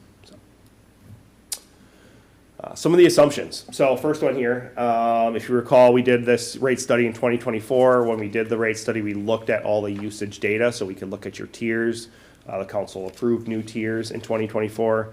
To do that, we look at the last full year of water consumption to really give us a benchmark. And so we did that in 2024. That last full year was 2023. I'm not a weather person, but looking back, 2023 was a pretty dry year. 2024 and so far 2025 are pretty wet years. So we try to right size the consumption, so we're using the right projected water consumption going forward, as that's really driving all of the fees collected for water and sewer specifically. So in our previous study, we were realizing that we were having a pretty wet year in 24, so we actually only used 95% of the 2023 consumption in our model.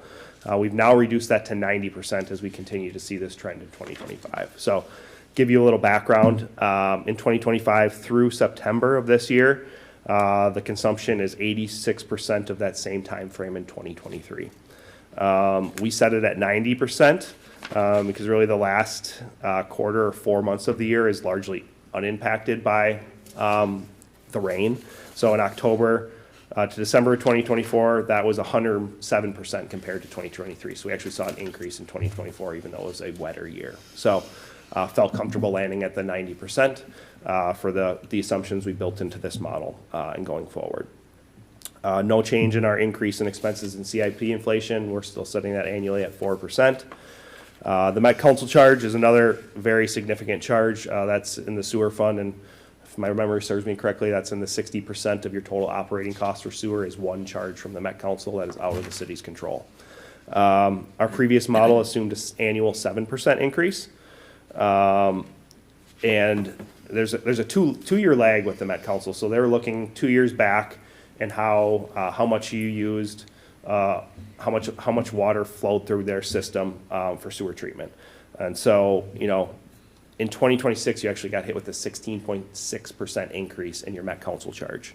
2025, it was 7.6%. 2024, it was 2.3%. Not only are they looking at your infiltration, they're looking at all the other communities that are part of that system as well. So depending on how the other communities are doing, and they also have their own individual operating budget to set too. So there are a lot of determining factors there that are out of the city's control. We did, in this case, increase our assumption by 8% to 8% instead of 7%. So just a 1% increase annually. But to give you a perspective on dollars, that's a $1.3 million more in expenses from 2026 to 2023 just by increasing that assumption 1% annually. So a pretty substantial number there. Some of our other assumptions here, we do have all the capital projects with the exception of the water treatment plant incorporated in this phase 1 model. So that will be part of phase 2. We're still having the stormwater projects funded by the Capital Improvement Fund, which is largely funded by a tax levy. We are continuing to project a 5% annual increase in gas and electric franchise fees annually. Again, we're going to look at that in more detail in phase 2, see if it's the right frequencies to do it annually, and maybe there's a bigger bite that can be taken maybe semi-annually. But we're going to look at that in phase 2 and see where we can potentially draw up some additional revenue from that source as well. And one minor change, we shifted the Community Investment Fund liquor transfer to the Water Fund in 2026, so a minor $60,000 shift of revenue there. So let's talk about what's changed since the last time we were here presenting. Capital Improvement Plan. So just a year ago, we had a capital improvement plan. We've now gotten an updated plan. The total change we see in the water, sewer, and capital improvement funds it's $5.6 million, and then we have a $5.6 million more in capital and water and sewer, and about $1 million less in the capital improvement fund, with the majority of the water and sewer increase happening in these first 2 years. So $3.4 million of that $5.6 million increase occurs in 26 and 27 for water and sewer. Some new projects that are really the largest part of that $5.6 million increase. The water meter replacement is a $2 million project, and some sewer force mains at $1.3 million. The additional increases we saw in the water and sewer funds were just the same projects. They're now more expensive. So even more than the 4% inflation we have built in annually. And actually, the capital improvement fund saw a slight decrease in project costs, so a benefit there. So we obviously have more costs in the water and sewer fund, strictly from capital and the Met Council, as we mentioned. So how are we gonna fund those and address those additional costs? Well, you need additional revenue. So we in this plan shifted the gas and electric franchise fees to the water and sewer funds, 50% each. Those were 100% in the general fund, and those are now 100% in water and sewer, split evenly. And you'll see the cumulative total of what those revenues mean is $2.75 million additional in each of those funds.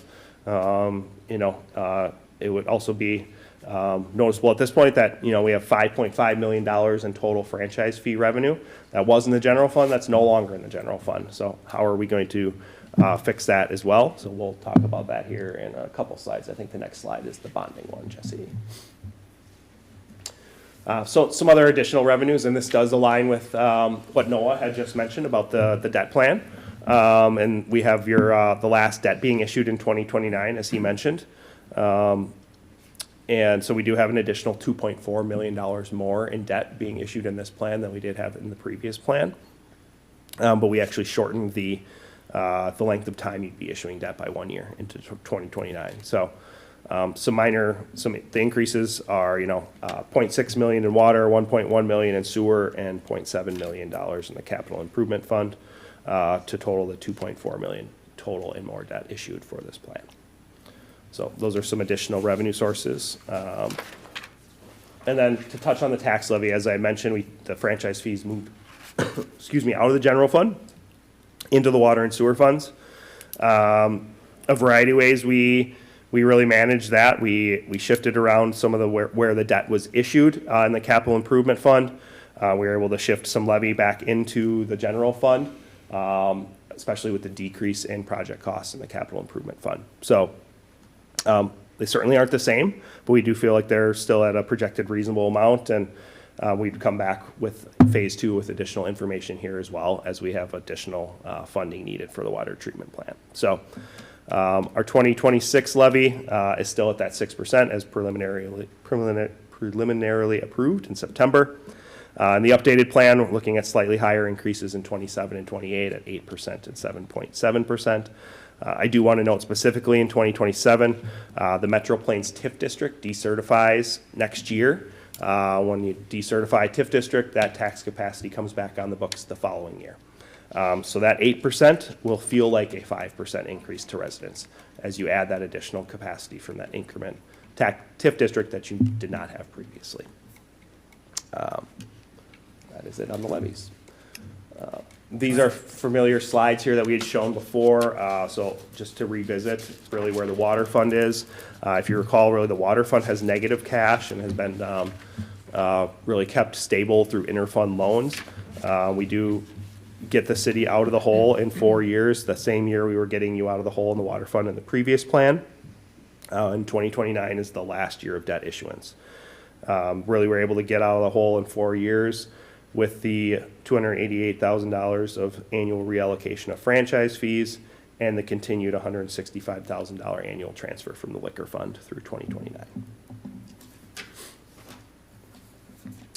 Same graph for the sewer fund. Sewer has had positive cash, and they have been really supporting the water fund to keep them at zero or stable with their negative cash balances. So as was just presented prior to me, the issuance of the 2026 debt, a big portion of that is going to the sewer fund to fund new CIP projects and to support cash flow for a vacuum truck replacement in 27.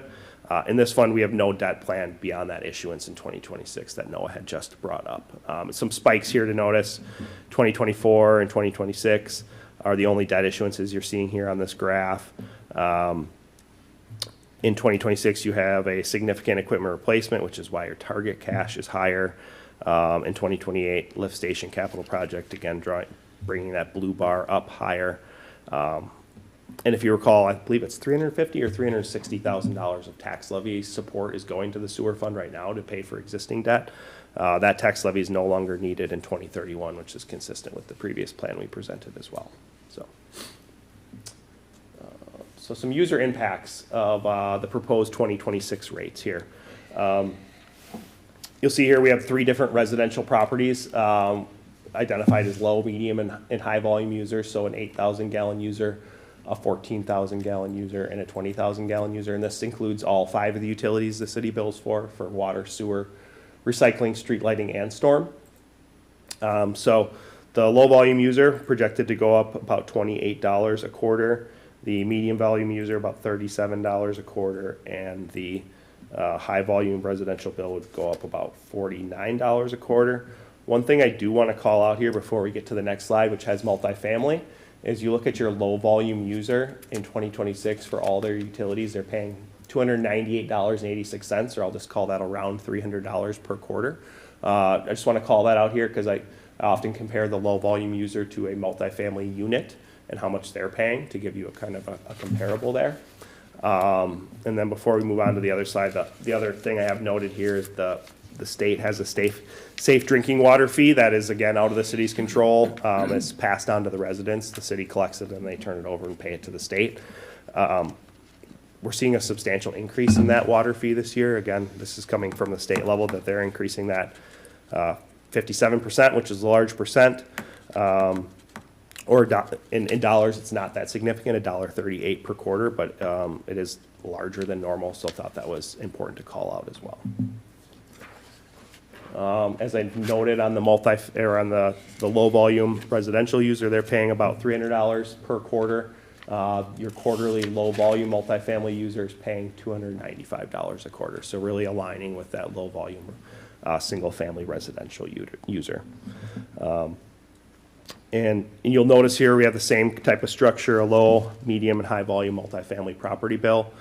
You will notice although the low-volume multifamily bill is 40,000 gallons, they only have 4 units to spread that across, so, which is why you're seeing their per unit cost be higher than your medium and high-volume user, because there are more units to spread across within those properties. But those are proposed to increase about $115, $292, and $2,700 per quarter for those 3 different properties.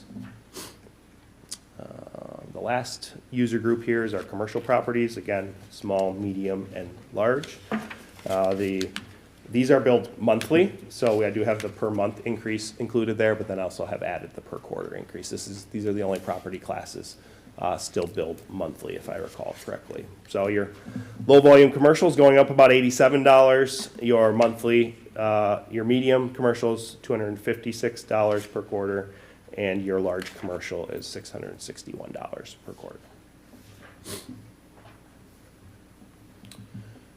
So then to touch on the percentage of rate increases, and then off to the far right there, I have shown you the impact of these water and sewer increases in a dollar amount for the low volume user, the 8,000 gallon user. There are only 2 numbers that have changed since we last presented this, with the shifting of our franchise fees to cover the additional capital, slightly higher debt issuance amounts. We were able to keep the recommended rate increases the same as we did in the previous model, with the exception of 2030 and 2031. We actually brought those down 2%.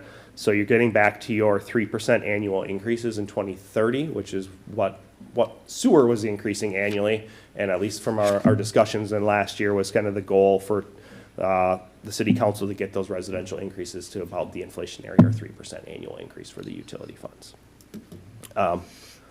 This will change when the water treatment plant is incorporated. There's no doubt that that will occur as we have to fund either $15 million or $30 million additionally out of the water fund. So further information to come there, and also be looking at, again, at the franchise fees and what we can do with additional revenue sources there. The next one, kind of just to outline our current versus proposed rates here. I don't really have a lot to speak to here, but just to give you the updated table of what the different tiers and rates will be for your different property classes. All right. Second to last slide here, our community comparison. So just comparing yourselves to your neighbors. So the 2 on the far left there is Mound currently this year, and the second one is Mound proposed for 2026. This one does only include storm, sewer, and water, as recycling and street lighting aren't billed in all these other communities as consistently. So it's not fair to include those in some and not in others. But if you do look at your proposed 2026, you'll see the straight orange line across there in about the middle of the graph. That is the average bill across all these communities in 2025. So recognizing that all these other communities will also have 2026 bill increases, I do think it's a fair assumption to make that you'll be at or below the average of these communities once they do set their new 2026 rates. So just to give you a perspective of where you align with the surrounding communities. I feel like we should just say that like 3 more times. Just to reiterate next steps, these are the shortened timeline that I showed on the first slide here. So we'd be reviewing the updated financial management plan with the water treatment plan scenarios with the finance committee in January. Back here with this group in March to present those as well. We'll know more about the state bonding in June, and then be looking to finalize this plan in July and August of next year to inform your 2027 rate setting and beyond. So that is all I have prepared here today. So Does council have any questions? Any questions? Kyle? I do. Yep. Thank you for this presentation is awesome, and I think this has been like probably one of the most critical or more important projects that we've stuck to, that is going to eventually be very, very successful. But eventually the sewer fund coming off the tax levy, is there any downside to so the franchise fee, instead of going into the general fund, it goes into water and sewer. Does it go to the general fund first and then get dispersed to those funds? Or is it, does it go directly to those funds? Are we creating anything that's more restrictive or less restrictive by doing it that way? No, you have full ability to do what you like with your franchise fees, and there's no need to pass them through the general fund. They can get recorded directly into those utility funds. Okay, Yep. okay. All right, I think that was really just my only question, because that was just one of the changes. But yeah. Do you want to go back to page 3032? So when I first put my name in to run for council, I said I want to lower the water bills. That's Everyone what says that. And put in, fix the crossing. Crossing, and the crossing. We got 1 out of 2. Yeah, and then, of course, manganese, right? And, you know, we don't even have a treatment plant. We just pull it right from the ground. And then, you know, once I start, you know, you get here and then you start digging through all the, you know, you said storm went down by 90%, right? And then we finally went up, or, you know, increased the rates in 2025, but what was that, 2017, 18 or something like that when we? 18, they went down 90%. 90%, yes. right. Yep, and to like $3 a quarter or something, if I'm remembering correctly, somewhere in that ballpark, so. But those are the years that got us here. That's my Because it was point. so artificially low. Correct. It wasn't presented ever properly. We all knew that as residents. Yes. That Yep, the so bottom was gonna fall out. Still closing that gap with these, Correct. future And I think, increases. thank you for bringing that up, Mayor, because I think it's important for the residents to understand that it took a long time to get us here, and we were kind of elected to get us out of this mess that was left with us. And it was really the years of 2015 through 2018, wasn't it, Noah? So storm was cut in 2018. It wasn't until 2023 that the average utility payer was paying more than they were in 2017. So that was the years. Right. And that's So- what was keeping us thinking, wow, this is great, nothing's going up, but in the meantime, we were In falling the into meantime, the you saw deep your orange bar here, Right, right? right. Ending So, cash. thanks, I think it's important for the residents to hear that. Absolutely, yeah. Yeah, we weren't even keeping up with inflation, let alone Right. anything else. So if you look at, it's kind of hard to see, but 2022, you can see 2023, when we first all took that hard vote and said, we're gonna finally raise rates for the first time in how many years, right? Then 24, really, I mean, we're just holding the ground. 25, we started making a lot of progress. You know, next year, we're gonna make even more if we pass this tonight. I mean, the whole point is, like we were saying with bonding, right? You know, creating this debt, we have to, there's no way to float ourselves if we don't do this.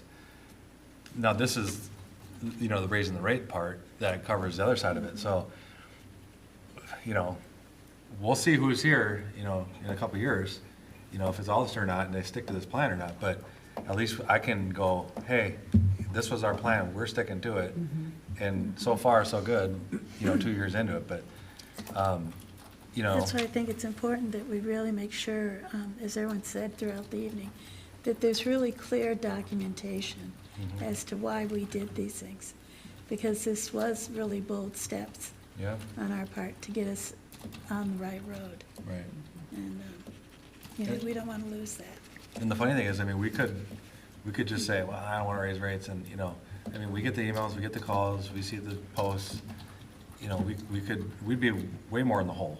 And if we didn't do what we did 2 years ago, but plus if we don't do what we were probably gonna do tonight, it's, you gotta get out of the hole, you gotta pay off your debt eventually, and you can't just keep going negative. So, We yes, ripped the Band-Aid off, and it was ugly, and we heard, you know, from people, but not as many residents as I expected to hear from, honestly. right. Which And was a good thing. And I think, Leila, we should, you know, talk about this again in the newsletter.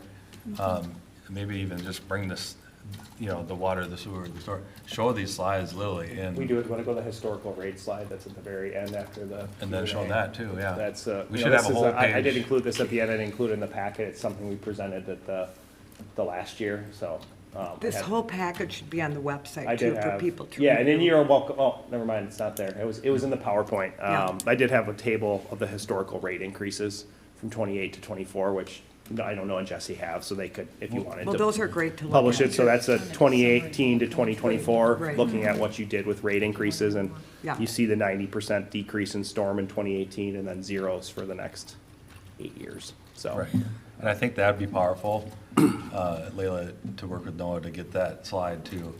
And, you know, maybe we do a whole, you know, one page of, you know, showing, I'm visual, so like these charts actually tell a story better than, They're and maybe really we go important. farther back, you know, on that other 2032 page that we had. Maybe we show 2017, right, and where we were at that point, you know, all the way through I where would we're trying to show go. that. Because 2018, it'd be nice to see 2017 and how it stayed the same for Right. 3-4 years, so. We have that in the budget of the average Uh-huh. utility bill dating back to 2017. And then we analyze the rate increases every year from that point as kind of a transition, shall we say, of that. So that'll be spelled out in the budget as well, so. Great. Graphs as well. I'd like to point out something on page 32 that you were just on, and I know I'm the only one that brings this up every year, and I need reassurance that, I just read an article last week, in fact, that's what made me think of this. You know, like like I bring up in the years, I want to be mindful, I circled this because of the amount of money we get comfortable with transferring from the liquor store. And, you know, here's what I wrote down from the article I read. And first of all, I think we need to be mindful of the declining liquor clients, and this is no fault of Ron, because he runs an amazing liquor store and has benefited the city of Mound tremendously. But this was the great article. Because of Gen Z and young millennials, drinking has declined, and it's gonna be trending, they forecast, for several years. So that means a lot to us and how we allocate the money from the liquor store. And I'm just curious, as I've asked every year, do we have any kind of a plan, you know, in these till 2029 that we're allocating 165,000? You know, what if our liquor sales continue to decline because of this generational gap? Where are we gonna get the money? This is what concerns me, and I never seem to get an answer So I that believe in the reassures financial me. management plan, we lowered it from 360 to 300,000 starting in '27 to Okay. respond to some of those declining revenues. I am confident throughout that plan, that $300,000, we are gonna be able to cash flow that or not reduce the cash balance within the liquor fund significantly enough. So you still feel that 165,000 through 2029 will be doable? I still feel 300,000 from '27 to 2033 is doable, but we have to review every year, right? Uh-huh. If the bottom keeps dropping out, I believe he was down 8%. The fall has shifted some to eat away into that negative decrease year over year. I would like to see how the cash flows come in this year as well, but we did adjust in the financial management plan to remove it down 60,000, which is significant. There is a cash balance within the liquor fund that helps the negative cash deficits we have in the other enterprise funds that we have to maintain. We can't just grab all of that. But as we go on in the years and that water fund cash comes up, we can bring that liquor fund cash down and keep the transfers going for rate stabilization. But that'll have to play out as it comes Okay. forward.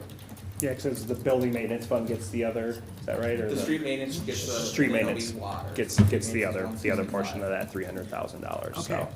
Okay. But yes, to your point, we're seeing this in other communities too. This is not an anomaly with liquor.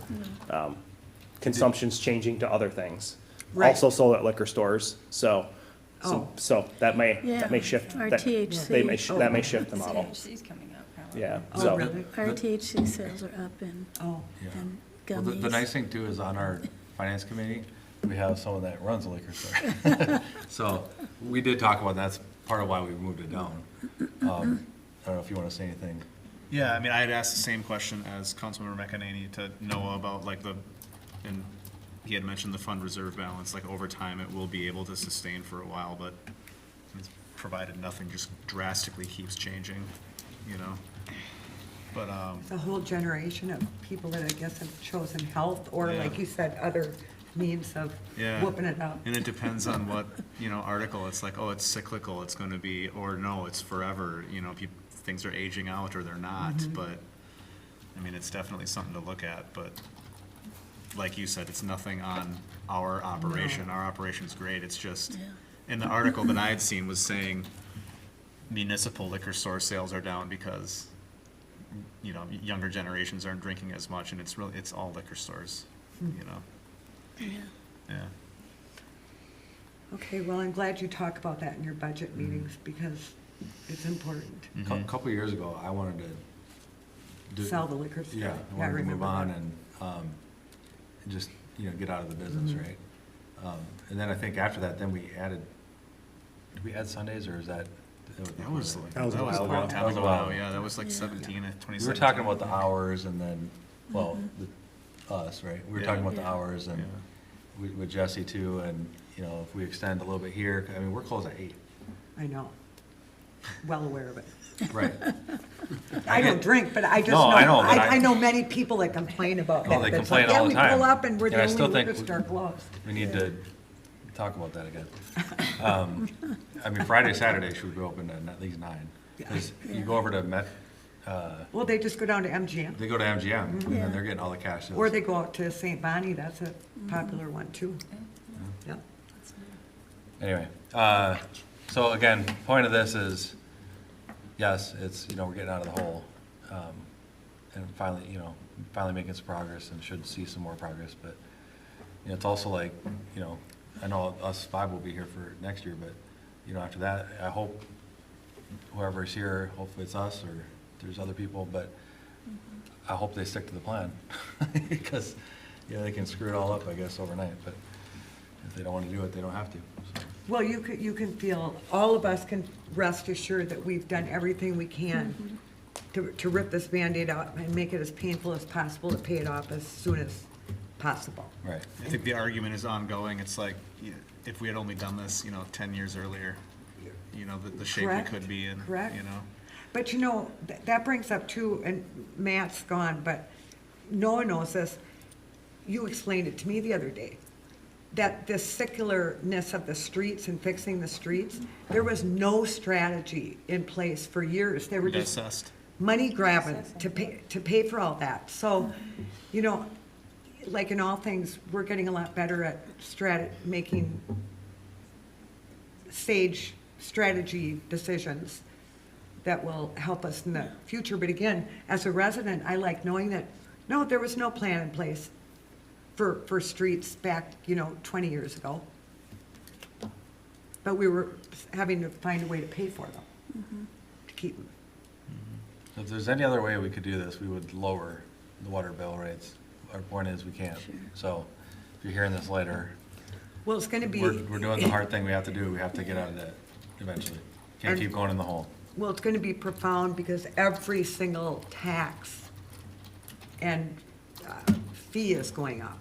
So and that's why I like that you showed that breakdown of the dollar. Yeah. But it'd be nice to break it down even more to show from where they're money grabbing from us from every walk in life. It'd be nice to see that, so they don't just get mad at Mound for. At the city, yeah. Everything in life is more Everything in expensive. life is Yes. going Yeah. up, up, up. Yes. All right, well, if there's no further, is it 3043? A resolution? It is. Did you want to hear or have any discussion on the fee schedule itself or anything, or is Oh. are we? Sure. So that was just the presentation on. Just the utility side of things, then no Okay. one's following it up So with then the this fee actual schedule as a fee schedule. whole, is- do we want to look at that then? So if I'm correct, the fee schedule as a whole is we're just really voting on a resolution saying that we're accepting, These are like I saw, all changes. the underlying, the changes are what we just went over. Yeah. And that And there were utility a Table few- in there?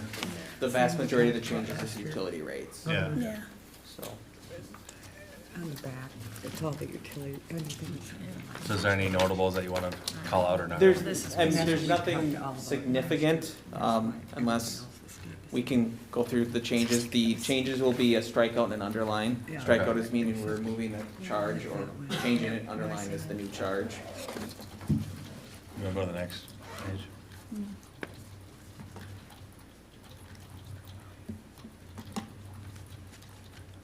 So all that's just, Yeah, there's not a lot of changes this There's year. not a lot of changes It's been there. reviewed by the department heads and staff.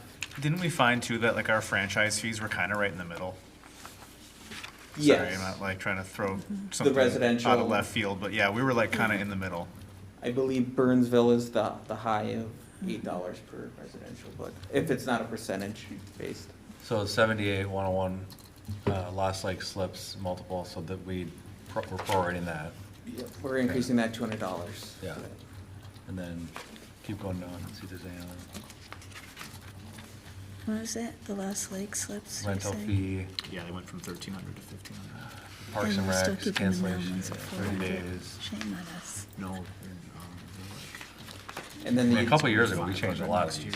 we This did, is- we, this is pretty- and it's kind of a cycle of every 2 years when you, Yeah, And they're on a so the schedule, water so meters will keep change going every year up. because we're just Okay. charged Well, at cost. They need to. So whatever I that mean, I amount know is, we it's just adjust to that. And expensive, then there's the but, utility rates that You you'll know, start it's a seeing through pretty here great amenity, that even Kyle still. presented here.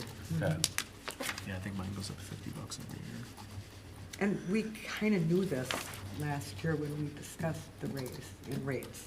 This is just showing us the actual final number.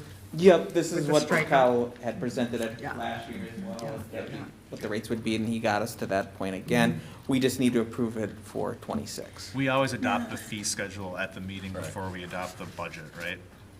Is that kind of just how It's it? one of the last 2 meetings of the year. It'll Okay. depend kind of how things flow. It flowed this way because we had Kyle here to present utility rates, so it made sense to do it the I meeting do have a before the question. truth and On taxation. fees for the fire department, wasn't our attorney, weren't you going to draft some new fees for us to, for like the frequent flyer Oh. ballers and That will, stuff? that'll need to come in the form of an ordinance, which the chief actually just was pulling the Yeah. other day, so we're. Yeah, Okay. we had that work session. I talked to the Yeah. chief. I gave him some examples. He said, thank you, this is very helpful. And I think so. I think he is probably processing it.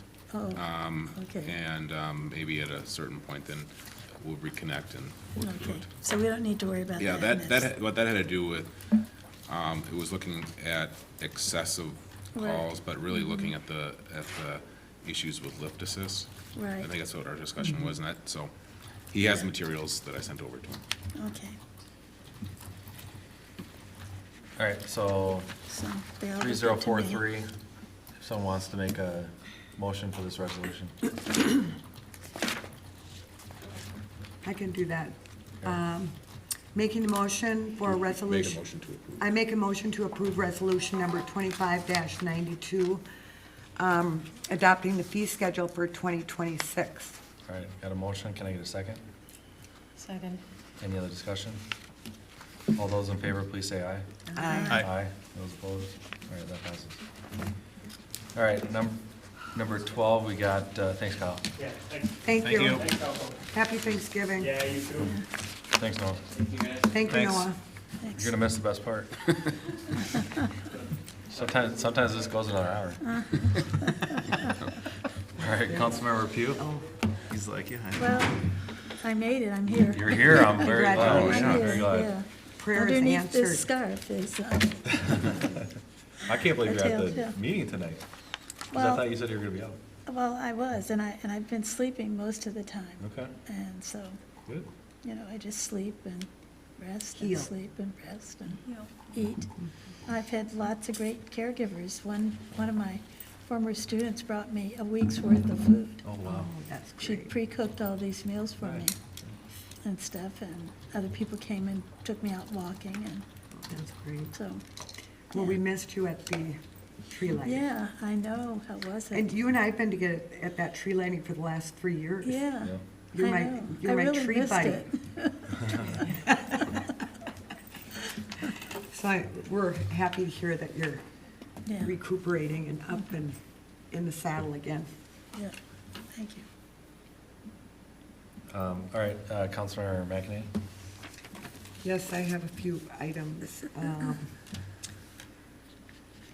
Well, I guess like all of us, our appreciation to the WCC and the Public Works were just, I mean, they just knocked it out of the park. It was just fantastic. It was such a warm and cozy and fabulous evening, so thank you to them. And then a reminder for the free Thanksgiving meal at the Legion on Thursday from noon to 4. This event is made possible by the donations and help from lots of local groups and businesses, and of course, many volunteers. And I was over there today. I donated our turkey because my oven just happened to break, and I'm like, really? You're kidding? So they took my turkey, and they said they're expecting to serve 600 people this year. Wow. So that's gigantic. So it's, you can donate, right? Yeah, Okay. and the food shelf, you can call to get it on their, to-do list to help clean or set up or what have you. So it's a really great event. And then it's going to be shopping Christmas Nirvana this weekend in Mound. We've got the Gillespie Center and the Langdon open for their holiday markets for a week, starting Saturday the 1st through the week. And then Mama's Happy's back doing round 2, and they are in business Monday, December 1st, or no, I'm lying. They're in business December 4th through the 6th, just a couple days. But they're back with a whole bunch of great stuff. So I'm gonna say have fun shopping local in Mound at these great venues, and in closing, happy Thanksgiving to everybody.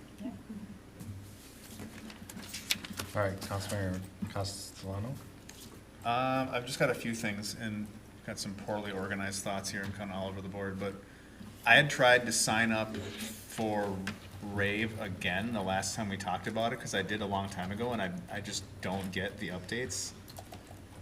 Do we even have Rave anymore? Well, the link that's on our website, I went to sign up for it, and it's not, I don't know, it doesn't really let you. It's on my list of things to look into. I don't really understand. Okay, I was fully expecting you to just like show me how, like, I thought I would just did it wrong. Have you signed up for the e-Notify, which is replacing Rave?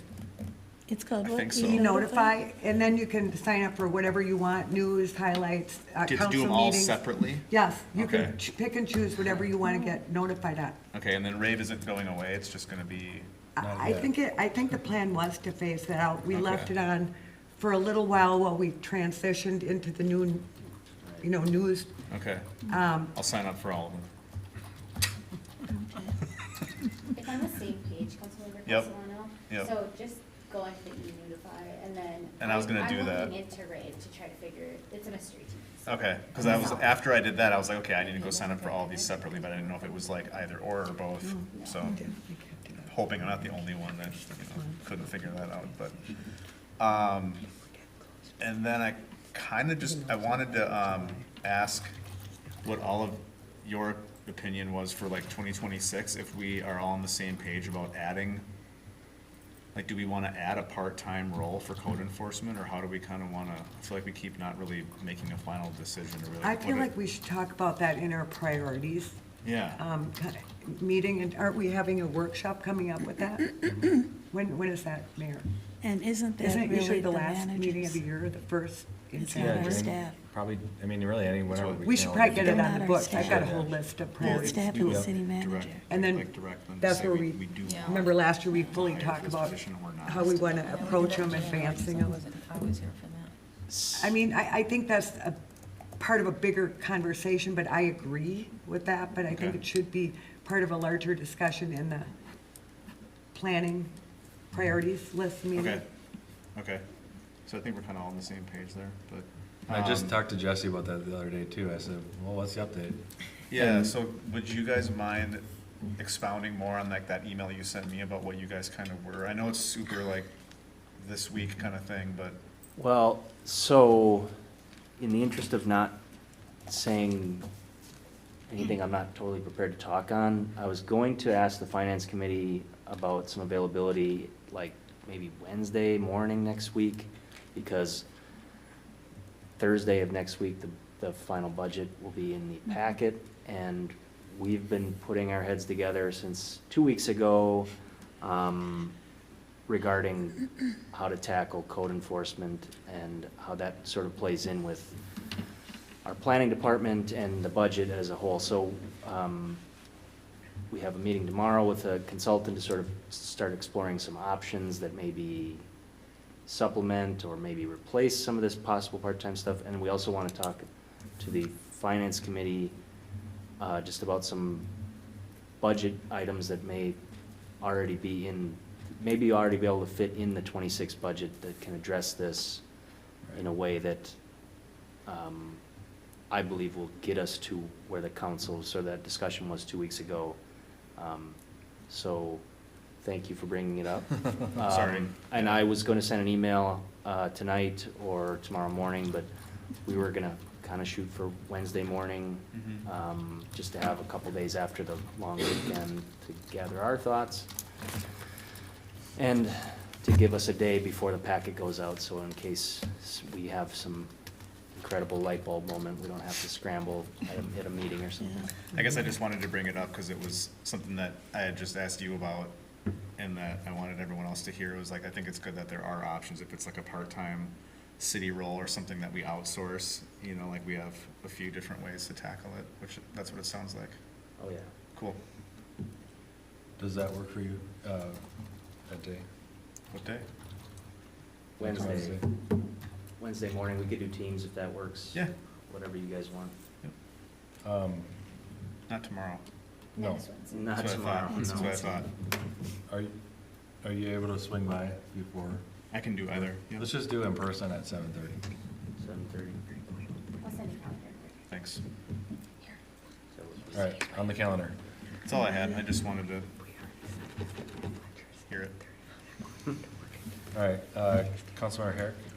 Don't really have any big updates other than, I guess, to say some of the same things everybody else has said. Christmas, or the holiday lighting event, was very well received, and I mean, I heard overheard a lot of people talking, and they were very pleased with what they were experiencing. So I think kudos to, you know, everyone that worked hard to put that together. Obviously, Public Works did a lot of labor-intensive work. The West Tonka WCC. I always have a hard time with that, WCC. I was talking with some of them during the event, and there's some things that they want to improve upon and things that they want to do better. And I think a lot of that, you know, are things that we obviously can help contribute to. Well, I that don't park was built for events. Yeah. We have the best setup around. It looks Yeah. awesome. Yeah, I mean, just things like, I know that I was talking to Dustin, the fire pits that we're borrowing, they were very smoky that night. Yeah, they were. And they were talking about ways to maybe mitigate some of that, including, I think, maybe looking into purchasing a few of our own. So I think they're just kind of exploring that idea right now at this point. I don't think it's a formal initiative. I think we should have a movie night. Yeah. at Down Christmas, there, You know, yeah. what's Cullen McCulkin's movie? Home Home Alone. Alone, we should have Home Yeah. Alone. Or the Hallmark Channel. boy. Predictable, That's predictable true. ending. Hallmark, yes, they always kiss at the end, and There's always a dog. Right. So, yeah, there's a lot of ideas, I think, floating around, so it'd be interesting to see how that develops over the next 12 months. Well, it's been great for the first 42 Yeah. years, so. I think it went really well. And there've been so many changes over all these years with how it is presented, so it's fun that things get mixed up every now and then. This has been just great. Yeah. And all the improvements down at Lost Lakes Common just look just so fantastic, and they really helped people, you know, meandering around with all the final. It was beautiful. Anything else? Nope, that's all I've got. So, yeah, just to expound on that, remember we said we want to go bigger and better, right? And that was one of our priority lists for this year, which, congrats, we did it. So, you know, I didn't do much work, but, and then also, you know, remember putting Santa down the channel a little bit, right? That worked That was better, yeah. really, That was just a good idea, and then everybody could go on that line there. Yes, it was And everybody just could great. go over here on the other side, so it just worked out great. I was just, like, impressed 100%. If we got more vendors next year, if people wanted to That was be a fun. vendor, that'd be awesome. I mean, even support your own, I know, you know, like State Farm, or, you know, farmers, or Yeah. Edward Jones, you know, whoever. well, that nativity scene was just That was so, cool, yeah. I mean, those kids were just so animated, just Yeah. so great. That was really a nice addition. So when I kind of left there, and I think I was talking to Jesse and Layla when we were walking out, and, you know, in my brain, I was like, you know, we gotta go bigger, we gotta do the light chant, you know, the tunnel thing, and we kind of did that. It's like, I don't know how we do it better, so. I just like, if we did that again, I'd be really Oh, happy. you don't need to up it ante, No. up the Well, I know. ante I every just year. like to go bigger make and it- better. It's gonna be Looks just awesome. naturally, because more people and kids grow, and we get new kids, and Yeah. the park will be a little more even finalized by Yeah. then. So it'll be just fabulous next year, too. Yeah, I think food is becoming a topic. Yeah. Food would trucks. be A lot of people nice. say, They ran out of, we like hot dogs and they ran out of hot everything." chocolate. Eggnog? Yeah, that kind of thing. But It was packed. all things that we can work through. Let's see here. We gotta do Jesse's review. Next, council, we only have one more, right? So we'll probably kick that to like the last thing, so we don't have to wait, let the public sit here and, when we go in the conference room. What? Sorry. Too small. Yeah, Mayor Holt, Yeah. I was hoping to catch you after the meeting to Yeah. discuss the city manager's review. Yeah. Just because the city manager's review is typically run by the deputy city manager. Just so that Manager Dixon doesn't have to hand out his own process on doing that. Yeah. And then it should occur in a closed session following the We are, meeting.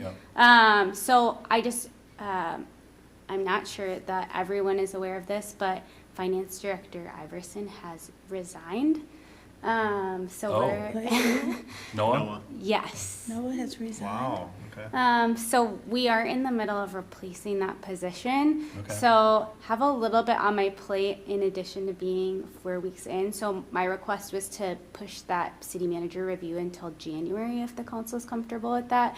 And then you and I can discuss how you'd like that process to move forward. So we do have a formal process that we have on, you'll Didn't get we to know it. sit down first and go through it last year? Yeah, and we're on the communications. No, Or personnel. the personnel committee too, so, but the We looked goal it was over and always we- to do it this last, thing. Unfortunately, with the turnover, you're right, I did work with Maggie before. Yeah. So it's not so awkward for you, Jesse.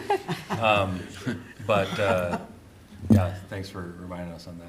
Yeah, And then we would do a closed door session, obviously, like I was saying, in the back, in the conference room. Great. Is council okay pumping it to January? Yeah, I just Are wanted to you make sure it okay got done on time, For but the it raise and stuff. can be retroactive too, so. I mean, that's kind of an important. Yeah, Mayor part. Holt, members of the council, we would make it retroactive should you choose to give an increase to Manager Dixon. So regardless of when we do it, that just gives us a little bit of breathing room to go through that process for the first time. Cool. So you have a few extra days to impress everybody? You're gonna be shocked. Drop off my Christmas list. All right, let's connect, because Bye, Ellen. Yep. did you just tell her all the stuff I asked you for? Yeah, we were Okay. talking and then. Well, just send me all that stuff. Let's see here, and then for January, since it's already November, do we want to start getting some dates on the calendar for our workshop? When we're talking about priorities and stuff, I don't think an hour is going to be long enough, so I think we need to pick another day, sorry. You mean 2 nights? Or two workshops. I don't think 1 hour before a meeting is going to be enough. Oh, I see. So in I lieu want of to be able two to brainstorm a workshops. little bit. So are you suggesting 2 meetings, 2 workshops prior, or 2 No, different he's nights? talking about one workshop on another day. On a separate night versus 2 one-hour workshops? Yeah. Okay. I just wanted, I think one of these years we just sat here, right? Yeah. And then we just kind of like, I mean, it might take 2 hours, I don't know. But remember what happened that one year where I kind of went through all my stuff and I was like 2 hours in? I was like, Oh, yeah. who else yeah. got stuff? That was your first year as mayor. Yeah. Yeah. I think I had a lot of stuff I Yeah, wanted to you do. did. You had a big list. So maybe I'll come with a smaller list than you And I guys was have. first-time council member, I'm like, what are we huh? I came in here with nothing on my sheet. Right. So I'd like to pick another, I mean, we could do a 6 o'clock, just some other off night, whatever works, but I think if we don't, before we've done the like back and forth email thing to see what works, and then it takes 3 months for us to get back. So Just give us a couple nights and let's see. do we just, Dates, yeah. Jess, do you want to just give us like, Yeah. I mean, Yeah. work with me, we gotta make sure. Yeah, at least I'm we'll make sure available it's too. not a planning or any other parks or whatever night. So probably a Monday or a Wednesday or a Yeah. Thursday. Well, if it's yeah, if it's not a Monday, I'm planning. Yeah, I mean, that'd be fine, because even the Monday before the first council meeting. Can grab some dates and we can, at the next meeting here, we can, if everybody wants to come back after I send them out and check your calendars, then when we're at the meeting in December, we can set that workshop if that's good for everybody. Okay. Okay. And then we also, I think on the plan, we gotta do a planning joint meeting and a parks joint meeting. So it's gonna be a busy first quarter, right? How Like, many volunteers did we get, by the way? Wasn't the deadline Monday? how many volunteers? Or was it today? Yeah, Mayor, council members, we received 7 applications so far, all for either the Planning and Open Space Commission or the Parks and Open Space Commission or the Planning Commission. We have not received any applications from the Docks Commission. However, I think there may have been a bit of confusion on the new process with Docks Commission members, so I anticipate by the end of the week we'll have some Docks Commission members reapply. And there's 2 positions on On dock, no. docks. Yep. And 1 on parks for a partial session and 1 on planning. Yeah. Okay. Yep, and Mayor, council members, as part of the packet for next week's item, we'll provide you with the list of names. We're still working out, just given the number of applicants, if we'd like to do a work session ahead of the council meeting, just to give you enough time and so that we don't have a council meeting that goes several Yeah. hours. So we're just waiting to see if those Docks Commission applications come in, and then you should see early next week a schedule for interviews. You know, I should bring up really quickly, Mayor, at the Planning Commission meeting the other day, they did suggest possibly whoever the lead in the commission is to be present at the chair? the chair to be present at the interviews. So I did say I would bring that up tonight, so I'm glad you brought this up because I would have forgotten about it. So it's something for us to think about. Like as they would I get a mean, vote or just well, be no, here? no, I don't think they'd have a vote, would they? No. No, but, and I thought, well, it's an open meeting usually. You Of can course, be here if you anybody want, can yeah. come. Could just encourage them to come. I was No, I thinking think maybe they we, were- once we wanted more. discuss this, I was gonna have Sarah, since it was the planning that said that, maybe send it out to it would either be Jason Baker, you know, he's the co-chair. And if he so chooses, but I wanted her to, also reiterate that, well, it's an open meeting, but they get no vote. And they wouldn't have gotten a vote prior to that, shooting it over to us, so. Right. I think it's just a change that they were a little bit concerned about and wanted to see how they could be part of it. And I imagine all the commissions might feel that way. I don't know, I'm assuming. In Parks, they sort of said that they recognize that whatever they do, it's a recommendation to this committee, and that if the board didn't want to do all the interviews, they would certainly do pre-screening at the request of the board, but they didn't. So how many seats do we have on the planning? Because we One. lowered it, right? So there's 1, one of- and it's a person who's been on it, who's interested too in coming back. Okay. And then how That's many, 7? how many applied No. for it besides him? I don't know. Oh, There was 3 people, so 4 people applied for that. For one spot, position. but For one planning? incumbent has thrown their name in to be reappointed. okay. Yes. So there's 4 for 1. And then potentially we're doing a workshop before our And next there's meeting. none for Parks? Well, not a workshop, to interview. 3 Those for candidates. Parks. We were kind of thinking that possibly we could, if you were to stick to your normal 15-minute, timelines for these interviews, you could do the planning interviews over the course of an hour, go into our meeting, then maybe do the parks interviews back-to-back towards the end of the meeting, and then you could make the decision on both of them. I mean, we're just trying to look out for everybody's evenings, because in the last meeting of the year, we try to get a lot done. Can we read can you send out the interviews prior so we have some heads up to do a little research? I mean, just put our brains around who's actually gonna be in front of us. Definitely. Informed decision, informed, interviewing, I guess. Great, thank you. All right, anything else? I did see it was snowing out here, but I can't tell anymore now. Looks like- I don't know if it's rain or snow, but. Great. All right, I'll take a motion to adjourn. All right, got a motion. And a second? Second. All right, any other So you discussion? take 12. All those in favor, please say aye. Aye. Aye, those opposed? Aye. All right, we're adjourned.